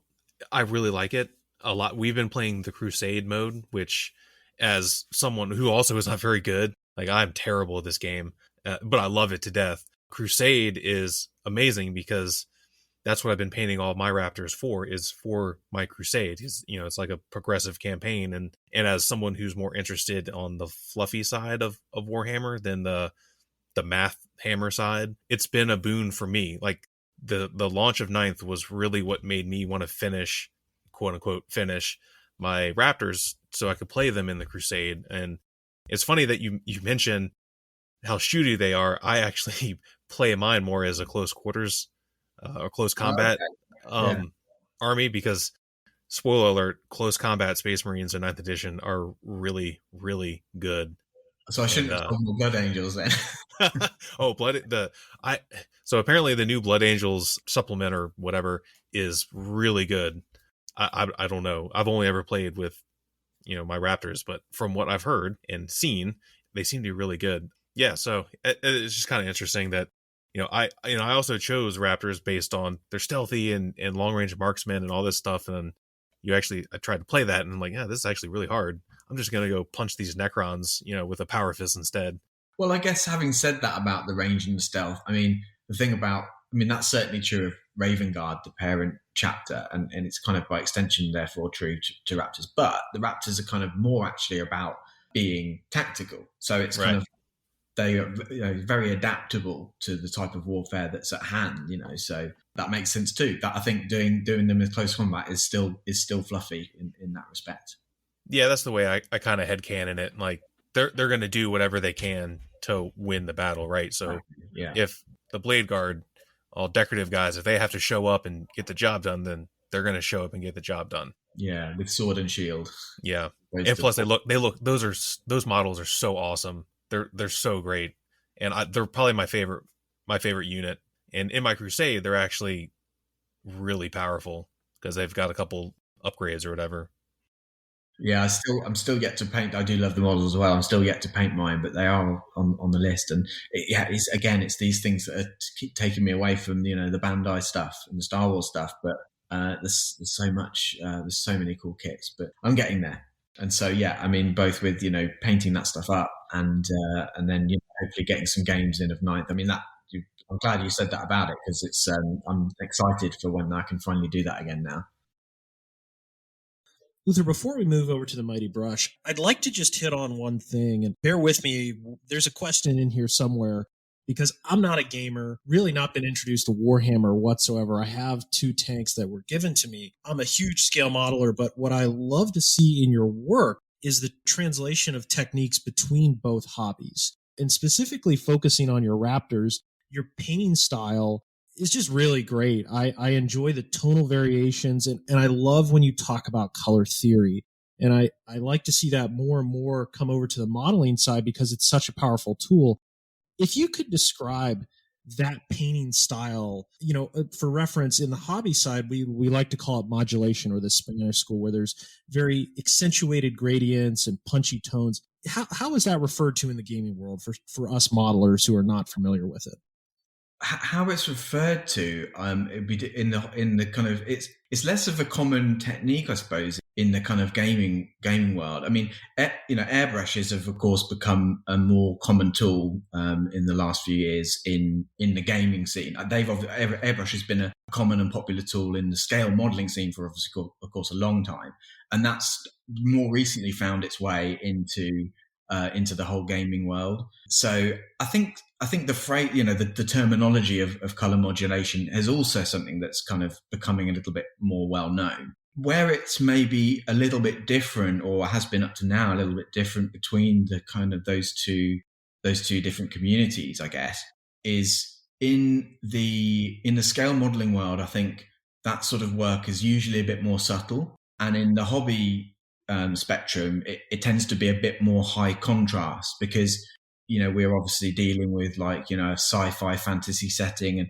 and Warhammer 40,000 in general is a kind of, you could describe it as an over the top setting. Everything's sort of larger than life. I mean, you've got these walking churches and that sort of thing. So walking church, cathedral kind of fortresses, I should say, or so it's all like larger than life, and some of the aesthetics are like that as well. So what you kind of see is if people are using airbrushes to do gradients and color modulation and that sort of thing, you often get more extreme contrast from dark to light or from color to color. But what I've tried to do is, what I am always trying to really do is kind of marry those two things together, find a kind of sweet spot in the middle between those things. So I'm trying to, I suppose, bring a bit of the subtlety that you see in the scale modeling world and the realism into the hobby world, and from the hobby world bring a little bit of a bit of that kind of over the top or maybe more kind of artistic aesthetic, for want of a better phrase. By that, I suppose what I mean is, in scale modeling, you're often trying to recreate something real world. You're trying to make something look very realistic, and in the hobby world, you're wanting to make it look more not real world and more fantastical. I'm trying to sort of marry those two things together. That's my kind of. I'm not the only one doing that, but that is kind of where I'm consciously doing that, and that's kind of my aim with my style and my work, is to sort of try and bring those two things together. Yeah, no, this is actually maybe a good segue in how you communicate bringing those two worlds together. TJ turned me on to your website, The Mighty Brush. Maybe you could take a moment to just talk about, how old is the website and what kind of content people can find on it? Sure, yeah. Well, so the Mighty Brush, it's been going for quite a while now. It started life as, it's been going as pretty much as long as I've seriously been kind of painting in the Warhammer world, which is, I dread to think how many years now, quite a few. But it started out as just a blog, really. It's just a blog. It was just a place to post my work and to get feedback on that, and maybe even have a little discussion, with comments and things like that. And that was in big part because at the time, no one sort of within my kind of close friends or family or anything, no one was really into this stuff. No one was sort of into the hobby or wargaming or Warhammer or anything like that. So I didn't have anybody kind of face to face to discuss it with, or who would be interested in my work. So I really wanted, once I'd done something, instead of just it sitting there and me only seeing it, I wanted, of course, to share it with people. So forums back then, before this became a big thing on social media, as again I was saying earlier, forums was a good place to do that. But I also wanted it made sense for me to have a home for all my stuff, So that's how the Mighty Brush began. And just as a kind of anecdotal thing, it's the name the Mighty Brush came about because of there's a British. I'd be very surprised if you guys had heard of it, but there's a kind of cult classic British comedy TV show called The Mighty Boosh, which I'm a huge fan of. It's kind of like a culty thing. It's kind of quirky, and it just really appealed to me and some of my friends. So the Mighty Boosh became the Mighty Brush for me. That's kind of where I picked the name for it right at the beginning. Yeah, so that's how kind of that started. And as well as just posting my work, I started, trying to get into writing a few articles as well, tutorial type stuff, and just general, mainly tutorials really, and not on whole schemes, but just little interesting aspects that I was discovering, especially when I kind of got into airbrushing as well, and little tricks and things that I picked up along the way and wanted to kind of document. And of course, it's great. The Mighty Brush as a website has grown. It's still got everything pretty much that it always had, but I've just added more and more bits to it. So a few more articles, and of course, more recently, I've started doing the PDF tutorials. That I have an online store on there that I offer those through, and the water slide transfers that I've got on there as well. So it's gone from blog to online shop, and is now kind of both things. And there may be other things that it becomes in the future as well. We'll see. Nice. Yeah, I certainly, I've been exploring it. One of the articles that stands out to me, and you hit on it a little earlier, is how to paint blood angels. I think red's a really hard color to pull off, at least in the scale modeling world. And the free article that you have on here from about 5 years ago really does a great job walking through, using white. And then what caught my eye is your implementation of yellow before adding the red, and that just really stuck out to me, and I hope to try that on some scale models. So I would recommend any of our listeners to go check that out. In addition to your free articles, I see that you have PDFs on there, and I also bought one of those, specifically the Ultramarines. Can you walk us through, how you decided to create the PDF? Because, and I'll caveat that in a sense to give some frame of reference that for modeling articles, they're very linear, and they're very, almost cookbooky, and they give a limited perspective. Maybe that's the best thing to say. Where I find on your PDF, I love it because you're giving every angle and really talking about the technique. So maybe if you could just talk about how did you go about creating those? Sure. Yeah. I mean, again, I'd probably describing how that came about, as I've sort of done with the other things. It's like I kind of keep going back to the beginning and how it came about from the beginning. And well, you mentioned it there, the Blood Angels tutorial, because that was, that was the first one I did. I did some sort of mini tutorials around that same kind of time on like very specific things. But the Blood Angels was the first whole scheme that I wanted to document in order, and that was because I got asked about it a lot when I was doing the Blood Angels. I got asked very frequently, how did you do that red? What paints did you use for that red? And actually same thing with the Raptors later as well. It was a very frequent question, and I did then also add a free article on how I did the Raptors, which was even a little bit more in depth than the Blood Angels one, but not quite as in depth as the PDFs. And the Blood Angel scheme, as you say, red is tricky. It's funny. It's an odd color, and I think it probably gets very technical. It's to do with how light bounces off it and how it goes into eyes, and the transparency of the pigment, all this sort of thing. But it can easily, there's this sort of sweet spot with red. Either side of that is too pink, and the other side is too orange. And I wanted that pure red, what I would describe as a pure red. And the best way that I found, after lots of experimentation, in fact, there was a local hobby shop that I was buying my paints from at the time. I was buying all these paints because I was doing this experimentation, and eventually I bought a Vallejo carry case from them as well, because I needed somewhere to put all the paints. And the hobby shop was quite local. I was shopping online with them, but they're actually quite local to me. And the guy came and hand delivered the Vallejo case and he asked me, he said, I wanted to sort of like see what you're up to, because I don't know why anybody would need so much red. He was very intrigued. So we got chatting, and I still buy stuff from them now.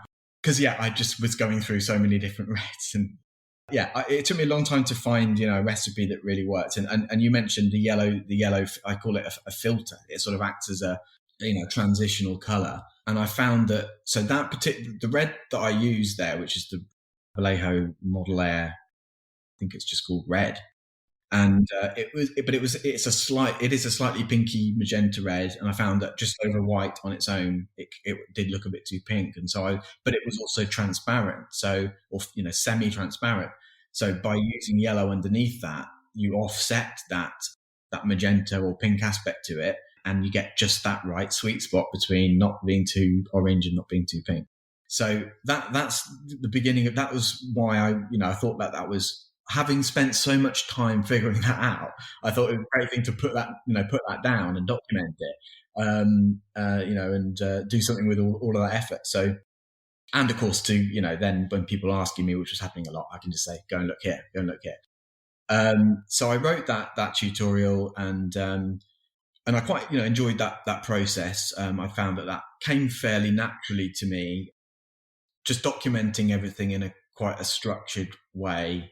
Maybe even a bit of an OCD way to a certain extent, because like you were saying, I go into I make sure I cover like every little detail, because I want to, try and make sure whoever's reading that, or now whoever's looking at the PDF guides, I just try to preempt any questions really, and make sure it's kind of all there. And I do get questions, obviously, people buy the guides and they have questions about this or that and the other, but I think for the most part, people find that those guys really do tell them everything they need to know to achieve that scheme. I was definitely, moving from those slightly more basic articles that are still on the website there for free to the PDFs. I really wanted to develop that aspect of them and make sure that just everything was covered off. So I have in there, I list out at the front, every single paint that's used in a kind of easy to use reference area. So if people are sort of checking if they've got those colors, or they maybe need to put a shopping list together, they've got an easy place to do that.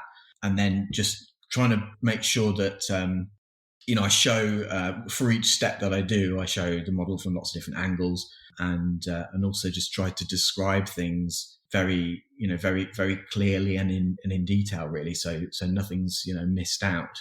That's the kind of approach that I've taken with them. Yeah, so I just got to comment on that. That's what I love about it, is that you're explicit not only in the material that you're using, but how you're applying it and the technique that you're using. And for reference, on the modeling side of things, I tend to think modeling articles gloss over those things, where they say, I used flesh color paints to paint the highlights. Well, what did you do exactly? And there's this mystical kind of thing going on behind the curtain, and then all of a sudden it ends up on a picture, where your PDF, like you mentioned, it's explicit. And then I love how you show every angle of the miniature as well. So you're given those 6 views, high resolution. And overall, Luther, too, I have to compliment you. You can see your graphic design, because it's a really aesthetically appealing article as well. It could easily be printed in a book. So kudos to that. Thank you very much. Yeah, that was my day job is graphic design. I do unfortunately still have a day job uh, in addition to the mighty brush. Don't we all? Yeah, it's a shame, isn't it? If we can't just like paint minis all day. Well, some people do, but the lucky ones. But that's actually one of my dreams is that for the mighty brush to become my full-time thing. Maybe that will happen, but yeah. So I digress. So my day job is graphic design. So I've got quite a background in graphic design and also I do a bit of web design, a bit of graphic design. So that obviously that gave me the tools and skills to be able to produce those PDFs in a aesthetically pleasing, clear, concise, well designed, well structured way. And with the website as well, I was able to build that myself. And I mean, the Mighty Rush website's changed forms a couple of times through its lifespan, but I've built it and sort of rebuilt it and added things to it over the course of that period. And Mike Rinaldi, when you had him on the show as well, was saying similar thing, that it not only helps with putting together training materials like this, for which it's obviously useful, but it also does feed into the hobby itself and the actual painting aspect of the hobby itself and color choices and color theory and that sort of thing. So yeah, I would say that that design background has been pretty influential in the Mighty Brush as a kind of brand and the products that we do, and also my painting style as well. I have a question. Regarding on the website, you have some beautiful articles on different things, and one that stuck out to me was the photographing the miniatures. And a lot of people have a hard time taking pictures of stuff. I see some what may be beautiful models, but it's hard to tell because the lighting's bad or just bad angles, whatever. What kind of advice do you give to people that want to photograph their miniatures or their models, just to make their presentation better? Yeah, that is a big topic and a big subject, and definitely something that I've been interested in and explored over the years and developed as well. My sort of skill set now, because I really didn't have any experience in that at all. Even I didn't really come across much photography kind of work in my design stuff beforehand. So I did have to learn that from the ground up. But it was something I was quite motivated to do because I was spending a lot of time. I'm a bit of a perfectionist, which is partly why those PDF guides are so detailed, and I spend a lot of time on my models I paint. Even like tiny 28 mil scale figures. I'm sort of like getting really detailed on them. So I don't want to waste all of that effort by not then being able to show what I'd done. It was important to me to be able to get a good quality image of them. So I quite early on I got a decent ish camera. I sort of, rather than just using a phone, well, I mean, back then phone cameras weren't even very good. They're a lot better now. It wasn't a proper DSLR. It was a kind of compact SLR or DSLR. It didn't have a separate lens or anything, but it was a reasonably good camera, better than just a sort of, point and shoot type of thing.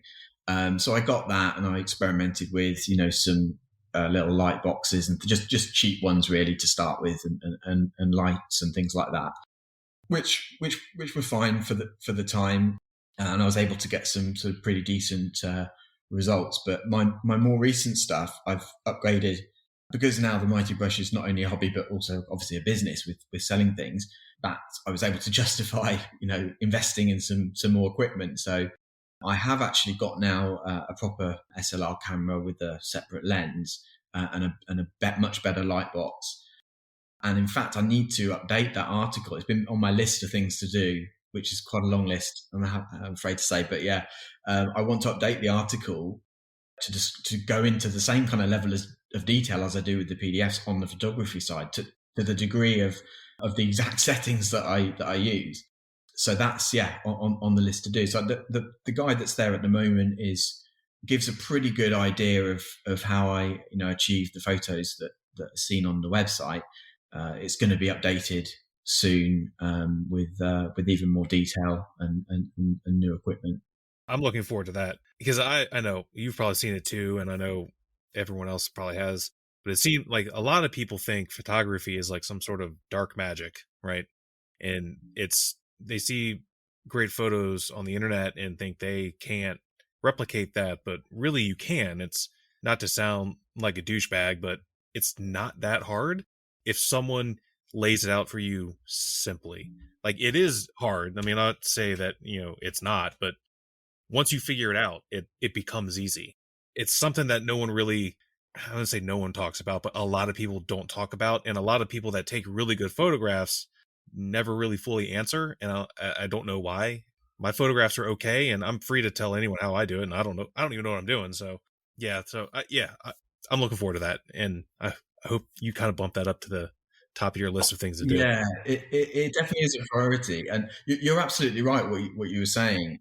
It does feel like a dark art. And I think that's because it has a kind of, it is certainly its whole own world, if you know what I mean. Like, it's just like painting techniques are things that you have to learn, or airbrushing is something it has a learning curve. Yeah, like any new tool or technique or whatever material.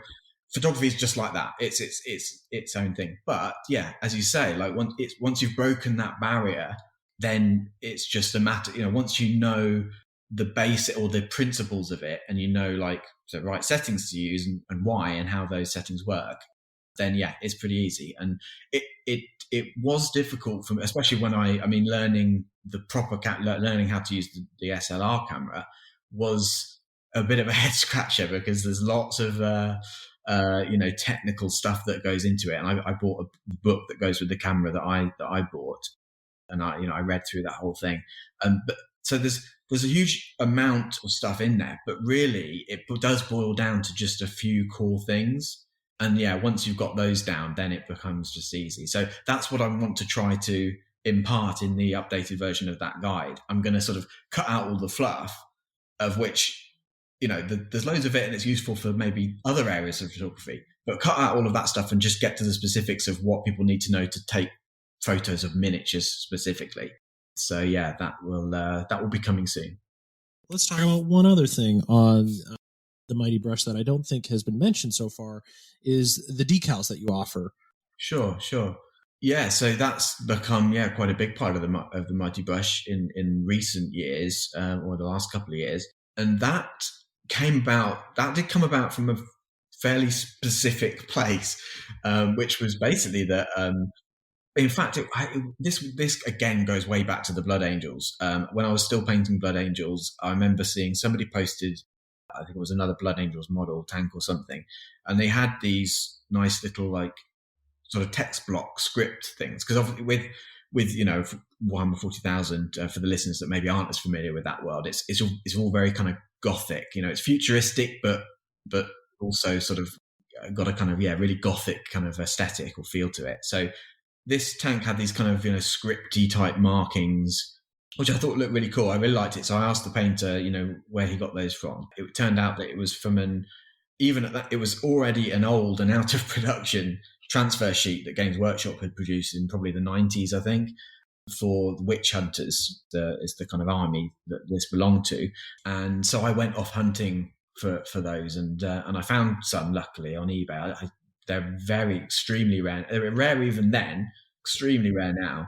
And I got them actually for a decent price, and I think now they're like gold dust. But so I got them and I loved them, and I started putting them on all my stuff. And then, but then I was, I had a finite amount of them. I was running out, so I thought, what can I do? And that's what sort of prompted me to kind of just explore the possibilities of making transfers and decals. And again, same as with photography or airbrushing, it's a learning curve, and it's its own world, and there's lots of options out there and ways of doing it. And of course, you can print your own on just paper that you put into a printer at home, but they're not great, tend to be a bit kind of fudgy, and of course it's difficult to do metallic or white or anything like that. So the ultimate solution that I found was screen printing. That's the best way really that I found to do this stuff. I think that there's probably some modern technology that you can run decals off, that some of the maybe the big manufacturers use to run these things off digitally or whatever. But you're talking tens, maybe hundreds of thousands of pounds with that sort of equipment. So that was definitely not an option for me. So, but screen printing I had some experience with through education many years before, doing design and art kind of stuff. So yeah, we were able to sort of get something going in that regard. And early prototypes were not as great as the final product ended up being. But what we have available now, what we've been able to achieve, we've had some really great feedback on them. Lots of the hobbyists that have bought the transfers told us that they really like them, that they're comparable to some of the professional, all the bigger well-known brands out there that have been producing them for a lot longer. They're comparable in sort of ease of use and quality and all that sort of thing. So yeah, I was finally able to, it came about from really, wanting to be able to produce the things that I wanted to use on my models. I wanted those little script things, and I couldn't get any more, so I made my own. And then I thought, well, other people might want those too. And in fact, yeah, people did ask me, where did you get those? So that's kind of how that came about. It was making the stuff that I wanted and needed, and then it turned out that other people wanted and needed that stuff too. And so we've expanded the range, and we'll continue to expand the range. We've got lots of just generally useful things, like for Warhammer, there's lots of like Roman numerals, sort of marks and that sort of stuff. So we've done sort of that kind of thing, and hazard stripes, and we'll probably do some more generic things as well that might be generally useful, like check marks or chevrons and little things like that that's useful to just have a sheet of in the arsenal for doing that kind of thing. Nice, thanks for that. One thing I did want to ask, us modelers are familiar with water slide decals. What I saw on your website, you talk about there's an all-over transfer film decal, and you have a red X on it, and your decals are a shaped transfer film. Can you just expand on exactly what that means? Yeah, so there's various ways to produce transfers. There's that kind of, there's the paper you can buy, as I was talking about earlier, and there's also printers that are called ALPS printers as well, which is Alps, used for printing decals. In both those scenarios, and also like there's some lower cost digital hardware out there as well that can produce decals, even in kind of white and maybe even metallic, I think. But in all those scenarios, I explored all of those scenarios and did some experimentation with them all. The transfer film is already on the sheet. When you get the paper, the transparent carrier film is all over the sheet already, and you're printing on top of that. So what you then have to do is cut carefully around the icon, and it's just a little bit tricky to do that. But what you see with the way we produce ours, and also a lot of the major brand kit producers like Wallet Games Workshop, Tamiya, Bandai, the transfer film is already shaped around the icon, so you don't have to. You just cut a rough square out, and you can just slide that thing off, and that A makes it just tons easier to use them, but B, you can also be quite clever with the shape of that. A lot of thought goes into the shape of those things, because you want it to avoid holding on the corners and things. You want it to have the right kind of tensile strength, but you're always looking to minimize that transfer film as much as possible. So you want to use as little of it as possible, but enough to get, so that you don't have those issues as well. So again, another learning curve that we sort of needed to overcome, and another thing that graphic design, how that came into play with all of that. But that's basically what that means. Is other people sort of refer to it as just the transfer being pre-cut on the sheet, or shaped transfer film, or die cut is other terminology you can use to describe how that works. Nice, thanks for that. Talk to us about who are your painting inspirations? Wow, yeah, there are a lot. There are a lot of inspirations, because I have been doing this quite a long time. I mean, so those inspirations have kind of grown over the years, I suppose. When I first kind of got into painting seriously, for want of a better word, and this is way back, in the Blood Angels days and things like that, there was a couple of YouTube channels, and I think probably YouTube was probably in the earlier days of that medium for the hobby stuff. But there was a chap called Lester Bursley. I don't know if you guys are familiar. His channel used to be called Awesome Paint Job. I think he then sort of updated that to just Lester Bursley Miniatures. And I don't think he's been as active in recent years, but he used to be very prolific with awesome tutorials and great work. I love the aesthetic of his stuff, because he had a very kind of grim, dark feel to it, very gritty, which is what appeals to me. Yeah, he did. He was a huge inspiration, especially when I was getting into airbrushing, because he was a kind of master. I think his background before hobby stuff was that he was doing things like airbrush artwork on motorcycle gas cans and things like that, and even maybe in the military before. I believe so. Yeah, so he was already kind of I think he was one of the major players to bring airbrushing into the wargaming kind of field, actually. And there was another guy who was based in Poland his channel was called Buy Painted, and I think it was called that because he was sort of doing commission painting. But he put out a lot of tutorials and was very skilled. And he was one of the first people I came across who was doing that thing we were talking about earlier, where he was bringing in some of the techniques that you see more in scale modeling world into the wargaming world, like things like chipping, some chipping techniques. I remember he was using on some of his, Warhammer tanks and that sort of thing, which all of this stuff, just like my eyes were lighting up because it was all new to me, but it's like I knew that's what I wanted to do with my stuff as well. So yeah, they were a couple of early influences. There was also, there still is actually a website, massivevoodoo.com. There's a few guys on there whose work I love, Roman Lapat, Raphael, Ben, Comets. Those guys have always, they do some amazing work, and I'm a big fan. More recently, because those guys have been doing that stuff for years and years and years, still going as well. And more recently, Craft World Studio, Marco and Alexandra, I really love what they do. They're a couple, and they both miniature painters, I think full-time miniature painters. And what's really interesting about them is they have this really distinctive house style. So they both paint with a similar style. You can tell they're painting apart. You can tell Marco's from Alexandra's, but they're also quite consistent together. Like they have a unified style, and I'm not exactly sure how they've achieved it, but it's very impressive. And just, technically and artistically, like their use of color, like that, they're masters of sort of using colors that you wouldn't expect, but when you see them, they just work. So big fan of theirs. Also, there's a couple of sort of big names in the Warhammer world, and things like Golden Demon competition world as well, like Andy Wardle from Cult of Paint, Richard Gray as well. Big fan of their work, jaw-dropping stuff that they do. Spain, you've got Angel Giraldez, Alfonso Giraldez, Bohan as well. Some painters that I really admire. Mig Sula as well is a guy that I don't know if you guys are familiar with, but he does a lot of stuff on Instagram. He's got this. He's a little bit different to these other guys I've been talking about because he does what we call in Warhammer vernacular grimdark.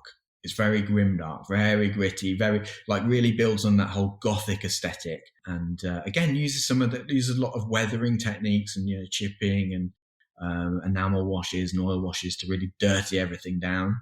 I'm a big fan of that sort of style. I'm sort of still getting my confidence with the weathering and that sort of thing, like how much of it to add. Whereas he really goes to town on it, but it just looks great. It's definitely, it's not too much. It looks perfect as far as I'm concerned. And from the non kind of Warhammer world as well, as Mike Rinaldi, who we've obviously already talked about. I've got a couple of his tank art books, which I've read cover to cover, because going back to what we were saying earlier, my desire to bring some of that sort of realism and some of those techniques into the kind of hobby world. I think he is a master, obviously, at that stuff. I'm not been able to achieve the kind of same kind of realism, but I'm trying to bring elements of it in. So I'm a big fan of his and have found him very influential. And one of his influences as well, actually, Phil from Forge World, Phil that works for Forge World as a miniature designer, who I've met a couple of times at some of the Games Workshop events, and he's a really nice guy. He showed me, he had one of those events. He had a Forge World tank that was just yellow. I think it had been painted yellow or white maybe. And he demonstrated the hairspray technique on it. So it had already been, sort of base coated in a very dark brown, whatever. And it had the hairspray applied and had the top coat applied in the light color. And what he was doing was just, as a demonstration, he would just wet that paint a little bit. And he had a very soft brush, and he would very lightly go over some of the corners and things, and it would just come to life. And I chatted with him. It was just incredible, and I chatted with him about it. And I was sort of saying, oh yeah, I like doing that sort of weathering and those kind of techniques, and I'd been experimenting with sponge shipping a lot at that time, which I still do that on my vehicles. And yeah, he did say that that works as well, but you can't get the fineness of scratches with a sponge as you can with the hairspray if you do the hairspray technique right, and that's a learning curve on its own.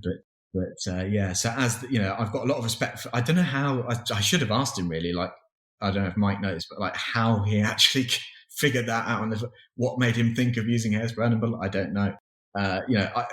Respect for him for that, for like developing techniques, and obviously he's done some great just scale modeling work in his own right, and as a designer as well. Some of the vehicles he's designed for Forge World. So yeah, he's a definite inspiration for me. And another guy, I'm just going to give like an honorary mention to another chap as well, who I know TJ is familiar with, Alexandre Duchamp, who does a lot of diorama work, historical scale modeling work, but also he's a big fan of the Machine and Krieger universe. Does a lot of those sort of sci-fi kits, and he does a lot of like very realist. He does a lot of realist sort of work. He's developed a lot of techniques for getting like these real realistic effects. And the funny thing about him is that he and I actually were colleagues years ago. We worked together at a design agency in London for a couple of years probably. But at that time, neither of us knew that the other did any kind of hobby or scale modeling stuff, because we were just like there for our day job, and it just never came up, which is just bizarre. But it was only, we stayed in touch after we left that job. And then we just each discovered later that we both had this kind of, we shared this, this passion for this stuff. So I think I've been quite influential. He's influential in terms of like the amazing stuff he does with realism and everything. And I've actually managed to influence him to pick up some Space Marine models in recent days. So he's not finished anything yet, but he's made a start on them. So I might have got him hooked on Games Workshop. We shall see. Yeah, his Machine and Krieger style it's really interesting because as a Japanese property and the type of painting materials they use in Japan that like Lincoln Wright always talks about, it's all lacquer, like everything's lacquer. He uses almost, I think, only water-based acrylics. I have a couple of his PDFs. Yeah, I want to say most of it is just water-based acrylics, which is not what you normally see in that. And that, I think that's really interesting. Yeah, he's one of his passions is kind of like is developing techniques. Like he likes to experiment and come up with things and different ways of doing things. And one of the things that surprised me about his work is like he doesn't really use airbrush that much. He does sometimes use it, but he does. When you look at some of his some of those suits from the MAK universe that he does, there's a surprising amount of that is just hand painted, and you wouldn't be able to achieve that without it being hand painted. It's like the airbrush base coats for that would be too smooth, and it needs that. He's able to achieve quite a nice mottled effect, and a lot of tonal variation that you would probably normally achieve with like, we might in scale modeling achieve with using enamel filters, I guess, to add tonal variation. But his is more like that. He's hand painted that, and it's got a unique look to it for that reason. And it's definitely a unique style. So yeah, I mean, he's since discovering, even though I knew him from before, since discovering that he does that stuff and is into that stuff, he's become a huge inspiration to me. Yeah, quite a long list. There's obviously that's not everybody. There's plenty more, but there's a few of the sort of people whose work that I love for sure. Awesome. So, how do you choose your next project? What kind of process do you go through, or is it just something you see and you just kind of light bulb moment? You just want to do that? Yeah, it's basically exactly what you just said. It's usually that. It's usually. I see, because I look at, I'm always on Instagram, Facebook, and I'm looking at other people's work, of which there's just an amazing amount of high quality work out there. And I'll see something and think, oh yeah, I really want to have a go at that, or I want to try painting that model or that style or that color. So that's a big way in which I would, that influences what I choose to do. But there's a couple of other things that kind of rein me in sometimes. Time is one thing that reins me in. and the desire to obviously keep building my kind of Raptors army, because I've got a lot of models that I plan to add to that army. So I'm trying to alternate with doing something for them and then something else.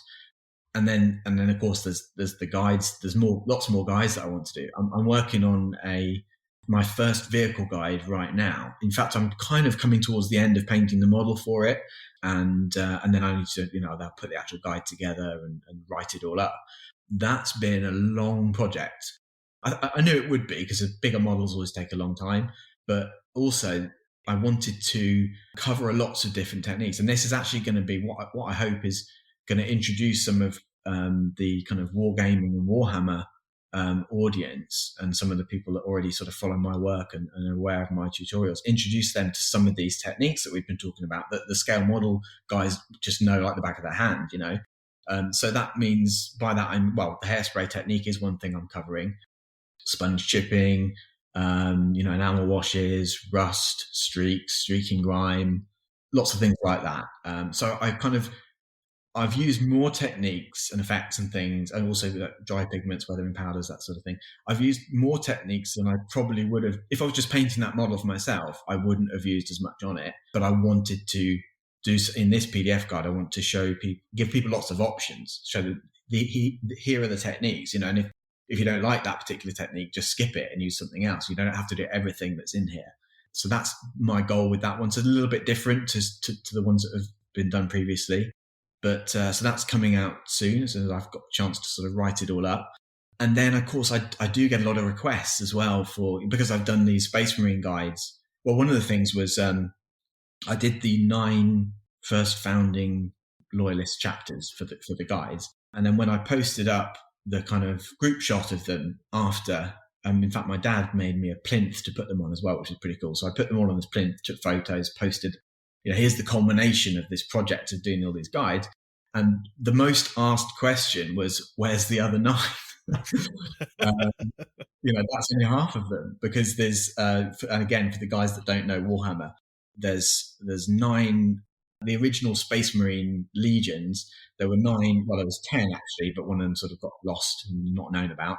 So there was half of them were loyalist, and then the other half were the traitors. They were the bad guys and fell to chaos and that sort of thing. So I've only done the loyalists so far, and everyone's asking, what about the traitors? So that, I do want to do those, and that's get asked a lot. So that of course does influence, going back to the question of how do I choose projects? Well, that's one of the things, like what people want to see. So I want to do those, and then there's a few other chapters as well that I'd like. Now I've done the most well-known chapters from the loyalists, and I'll do the traitors.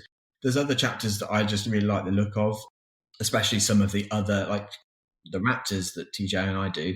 They are one of the Forge World chapters, and there's a few other pretty cool ones as well, like the Red Scorpions.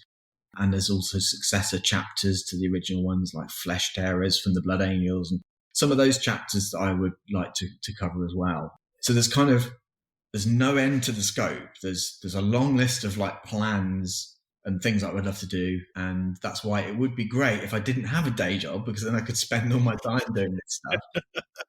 But at the moment, there's a bit of a time constraint on it. But I'll just keep doing stuff, and once this vehicle guide is out, that has been a big one. That's taken me a long time. I think then when I go back to doing just sort of single miniatures, I'll be able to put some of those out more quickly again, and then get on to some of the other, and that's all just Warhammer. And there's things outside of Warhammer and Games Workshop I'd like to look at as well. So I think I'll be doing this for a long time yet. Tell us a little bit about finding your personal style and how it's evolved over the years. Yeah, so that is something quite specific, I guess. By that I mean that I did have a kind of aesthetic in mind with my Games Workshop stuff, which is that I wanted to do something on the more, again, in Games Workshop or in Warhammer terminology, it's grimdark. So that means, darker, grittier.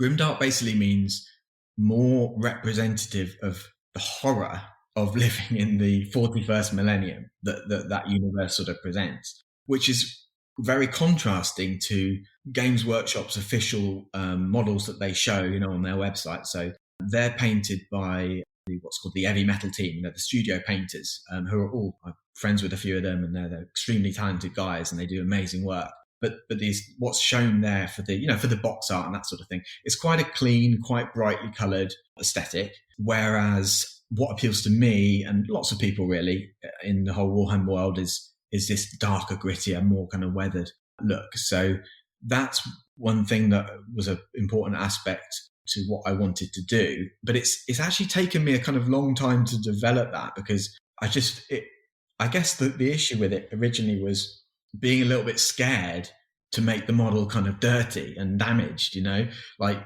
especially like if you do, one of the ways to achieve that a lot of the time is actually to start with that nice clean model and then really dirty it up. That's one of the ways to do it.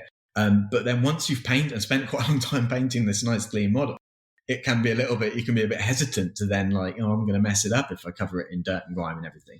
So it took me a while to kind of get over that. And I think I've steadily been going more and more in that direction. And one of the guys that I mentioned earlier, Migsula, who you can check out on Instagram, I think he's got a really good balance of that. His stuff is quite grimdark and quite weathered and quite damaged looking, but it doesn't look over the top. It's not like he's sort of you can't tell what it is anymore because it's that damaged or dirty. So yeah, that's one of the kind of pivotal things. And I think my style's developed in that direction over the years, but I think it's still developing. I think I'm still not quite there yet, I would say. So it's kind of a work in progress, let's say. Do you ever work on anything, paint any models that are from other properties, other subjects? I haven't done much, I'm sorry to say, or ashamed to say, really, because I would like to. And it just really comes back to two things we've already discussed, which is, one, Games Workshop keeping me so busy because they keep releasing this stuff faster than I can paint it, and I really want to paint it.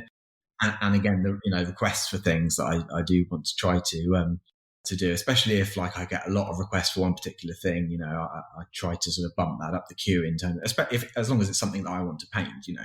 So, but yeah, I've got a stash of kits from other companies. I've got some.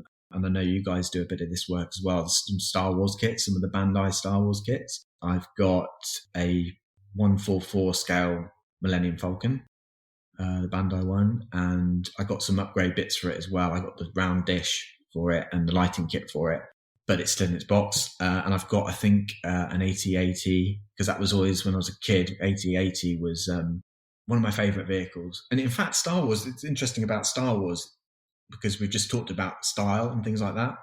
I think Star Wars is actually one of the major influences on my style, and that sort of the thing that I loved about Star Wars as a kid and still do today is that what they did aesthetically with those models in the film and with the kind of the setting of the film, it had this lived in and realistic appearance. Think that all those models were really nicely weathered. They look really realistic, as opposed to some of the other things that were out at the time and have come out since, where again everything's a bit more kind of clean. So I think that aesthetic was quite influential in my style. So yeah, bit of a digression there, but yeah, I've got some Star Wars kits. I've heard a lot of good. I've not built any of them yet, but I will do. And I've heard lots of good things about Bandai in terms of the production quality of those kits. And Games Workshop kits are good too. But yeah, I'm really looking forward to getting my hands on some of that. Also, the Machine and Krieger that we talked about earlier, I've got a couple of those kits as well, because I think that's a nice, interesting and different kind of aesthetic in terms of the design of the vehicles and the suits and things. So that's one thing that I'm definitely planning to do. And then more on those are kind of, again, that's all sci-fi vehicle stuff. I also quite keen on some of the more kind of fantasy type stuff as well. For example, there was a Kickstarter a little while ago for these Camelot models, which I backed, and I think they're sort of going to be shipping soon. There's a really cool Merlin model with a kind of eagle on his hand. So that's one I've got coming my way. And also there's these dwarf models. I think they're bigger scale. They're sort of 72 mil kind of scale, so quite a bit bigger than the Games Workshop ones. And there was a chap, these are sculpted by a Russian chap, and there was a Facebook group when he sort of put them together. And I don't think that they're not very well known at all, but they're beautifully sculpted. And I ordered those, and they arrived, and I was very impressed with the level of their resin models. They're incredibly detailed and beautifully sculpted. But again, they're just sort of sitting in my little box down here by my side, all wrapped up in bubble wrap, waiting to be done. But yeah, these are all things that are on my list, and at some point, my list is long of things I want to do and I've got to do and sort of committed to. But at some point, I'll probably stop adding to the list and I'll start getting through some of these things, because I do really want to get onto some, non-Games Workshop stuff, and some of this Star Wars stuff. And yeah, it's gonna be fun. So yeah, the answer is that I don't, but only because of time constraints, and I really would like to do some other things. Totally understand. Those Bandai Star Wars kits are fantastic. I built quite a few of them, and I will keep building them. All right. I have one last question for you, and that is, how important is the social media platform like Instagram and others for finding inspiration for you? Hugely, to be honest. Yeah, Instagram in particular for inspiration, because it's a very visual platform, and I do what probably lots of people do, is I actually have a couple of different accounts. I've got an account where I just I follow my friends, and that's all like pictures of food and dogs and things like that. And then I have my hobby account where I follow all of these people that I listed earlier, and many, many more as well. Yeah, I switch that on just on my phone, and I just go to that account, and I just start flicking through, and I can't help but be inspired if I do that. It's like it's a never fails as a source of inspiration. Just scrolling through that stuff. So sometimes the only time I avoid doing that is if I'm kind of really, really busy. If things if real life, which of course happens to all of us, takes us away from this hobby that we love doing, I don't go on there, because then I get jealous of everybody who's doing their hobby and I can't. So sometimes I then don't look. But no, when I'm kind of in the zone and I'm feeling inspired or motivated, I go on there very frequently. Every day. At stuff, and I just think, and it's incredible, the quality of the work that people are putting out and the ideas that people are coming up with, and Instagram's great because, and I think Mike Rinaldi, when you did the interview with him, mentioned the same things, that you can create albums on there for storing stuff, which I find really useful. I do that a lot. I've got like an album for object source lighting, and I've got an album for weathering, and I've got all of these different things. It's a great tool for sort of grouping stuff and reference and going back to. It's brilliant for that. Yeah, I'm sure my fellow co-hosts are tired of me talking about Instagram, but it really is the best. I can't personally sing its praises loud enough. The fact that there's so many talented people out there that you wouldn't otherwise never know about, because there's a fair amount that they're more or less only on Instagram that I found. Like, even they're not even active on Facebook or Twitter, or forums are more or less dead now. They still exist. I'm still active on a couple, but not like I used to be. But it's just this wonderful tool where you can find amazing and talented artists that are just doing their own thing that you would never otherwise know about. And I can't just get over the fact that we live in the future and this exists. And, if someone even told me when I started this, and there was like YouTube, and as a Warhammer guy, there was Daka and YouTube, maybe the Bolter and Chainsword. That was it. If you wanted to find out about Warhammer, that's where you went, or wanted to see miniatures, that's where you went. Now you just go on Instagram and, hashtag Warhammer, and your face is bombarded by the most amazing things you've ever seen. And like, it's almost overwhelming. Yeah, and what's good about it is how you can easily tailor it to yourself. So, for exactly what you want, what you're looking for, what you want to see. My Instagram hobby account is because that's what I'm doing. A lot of, the Games Workshop and Space Marine stuff is like quite heavily geared towards that. But, you could start other accounts for other subjects and just follow people that are doing those subjects, and you'll just see so much stuff that you wouldn't have found otherwise. It's really very clever, to be honest, and quite a unique platform for that kind of thing. It's as a resource for inspiration in what we do, scale modeling and this hobby. It's probably the best thing that there is out there at the moment, I would say. the most accessible and kind of, the most abundant as well. Yeah, I mean, it's sometimes it's frustrating because it's more phone optimized, but then at the same time, it also makes sense because, again, we live in the future and everyone has a smartphone for the most part, so it makes sense. The only thing I wish it was equal on a desktop, or even a tablet. Like, it's not optimized for a tablet either. It's optimized for your phone, which I appreciate. But Yeah, I must admit, I only ever use it on my phone. right. I mean, with social media, I'm kind of like that. I'm usually on my phone if I'm on any kind of social media. Then the thing I use desktop for would be more like forums, which, as you said, that's a bit of a dying breed. I'm still on Daka every now and then, and Bolter and Chainsword, and so yeah, I tend to. They're good for desktop environment, but yeah, it's probably because Instagram is not geared towards a desktop so much. I just don't go on there on my laptop or whatever.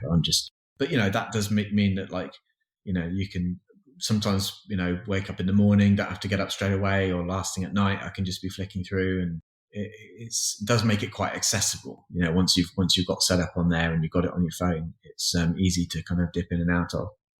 One of the questions I think we haven't hit on, and I'd love to know more about, you've really perfected great PDF guides and a lot of article material. Have you considered going over and creating some video content? I have.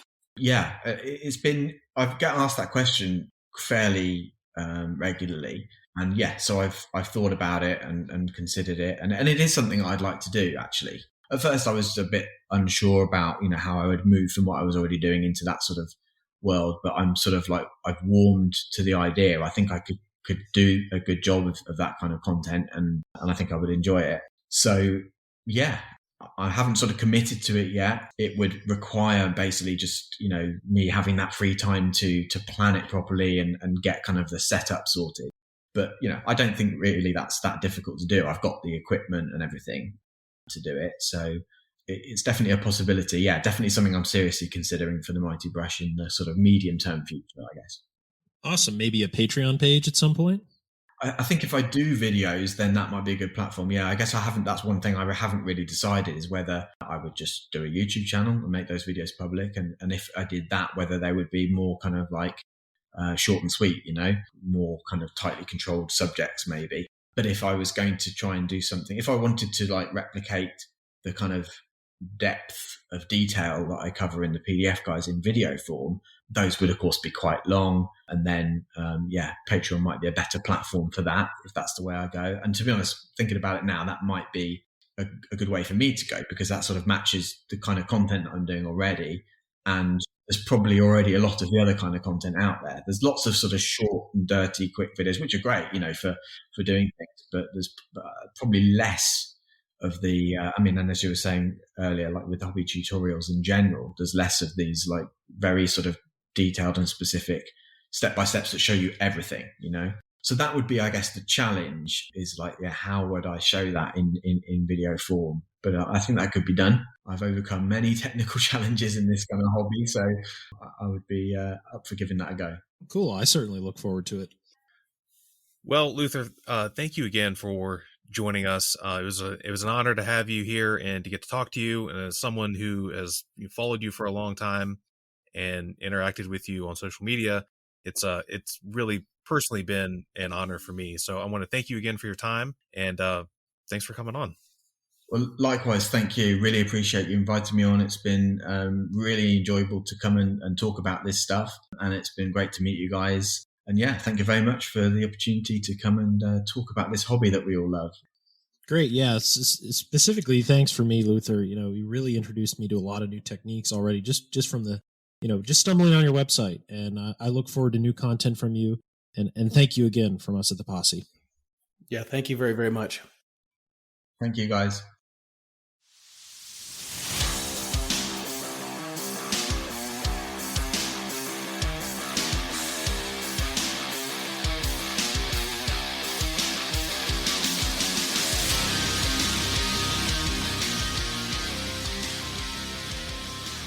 All right. Well, I hope you guys really enjoyed that terrific interview with Luther.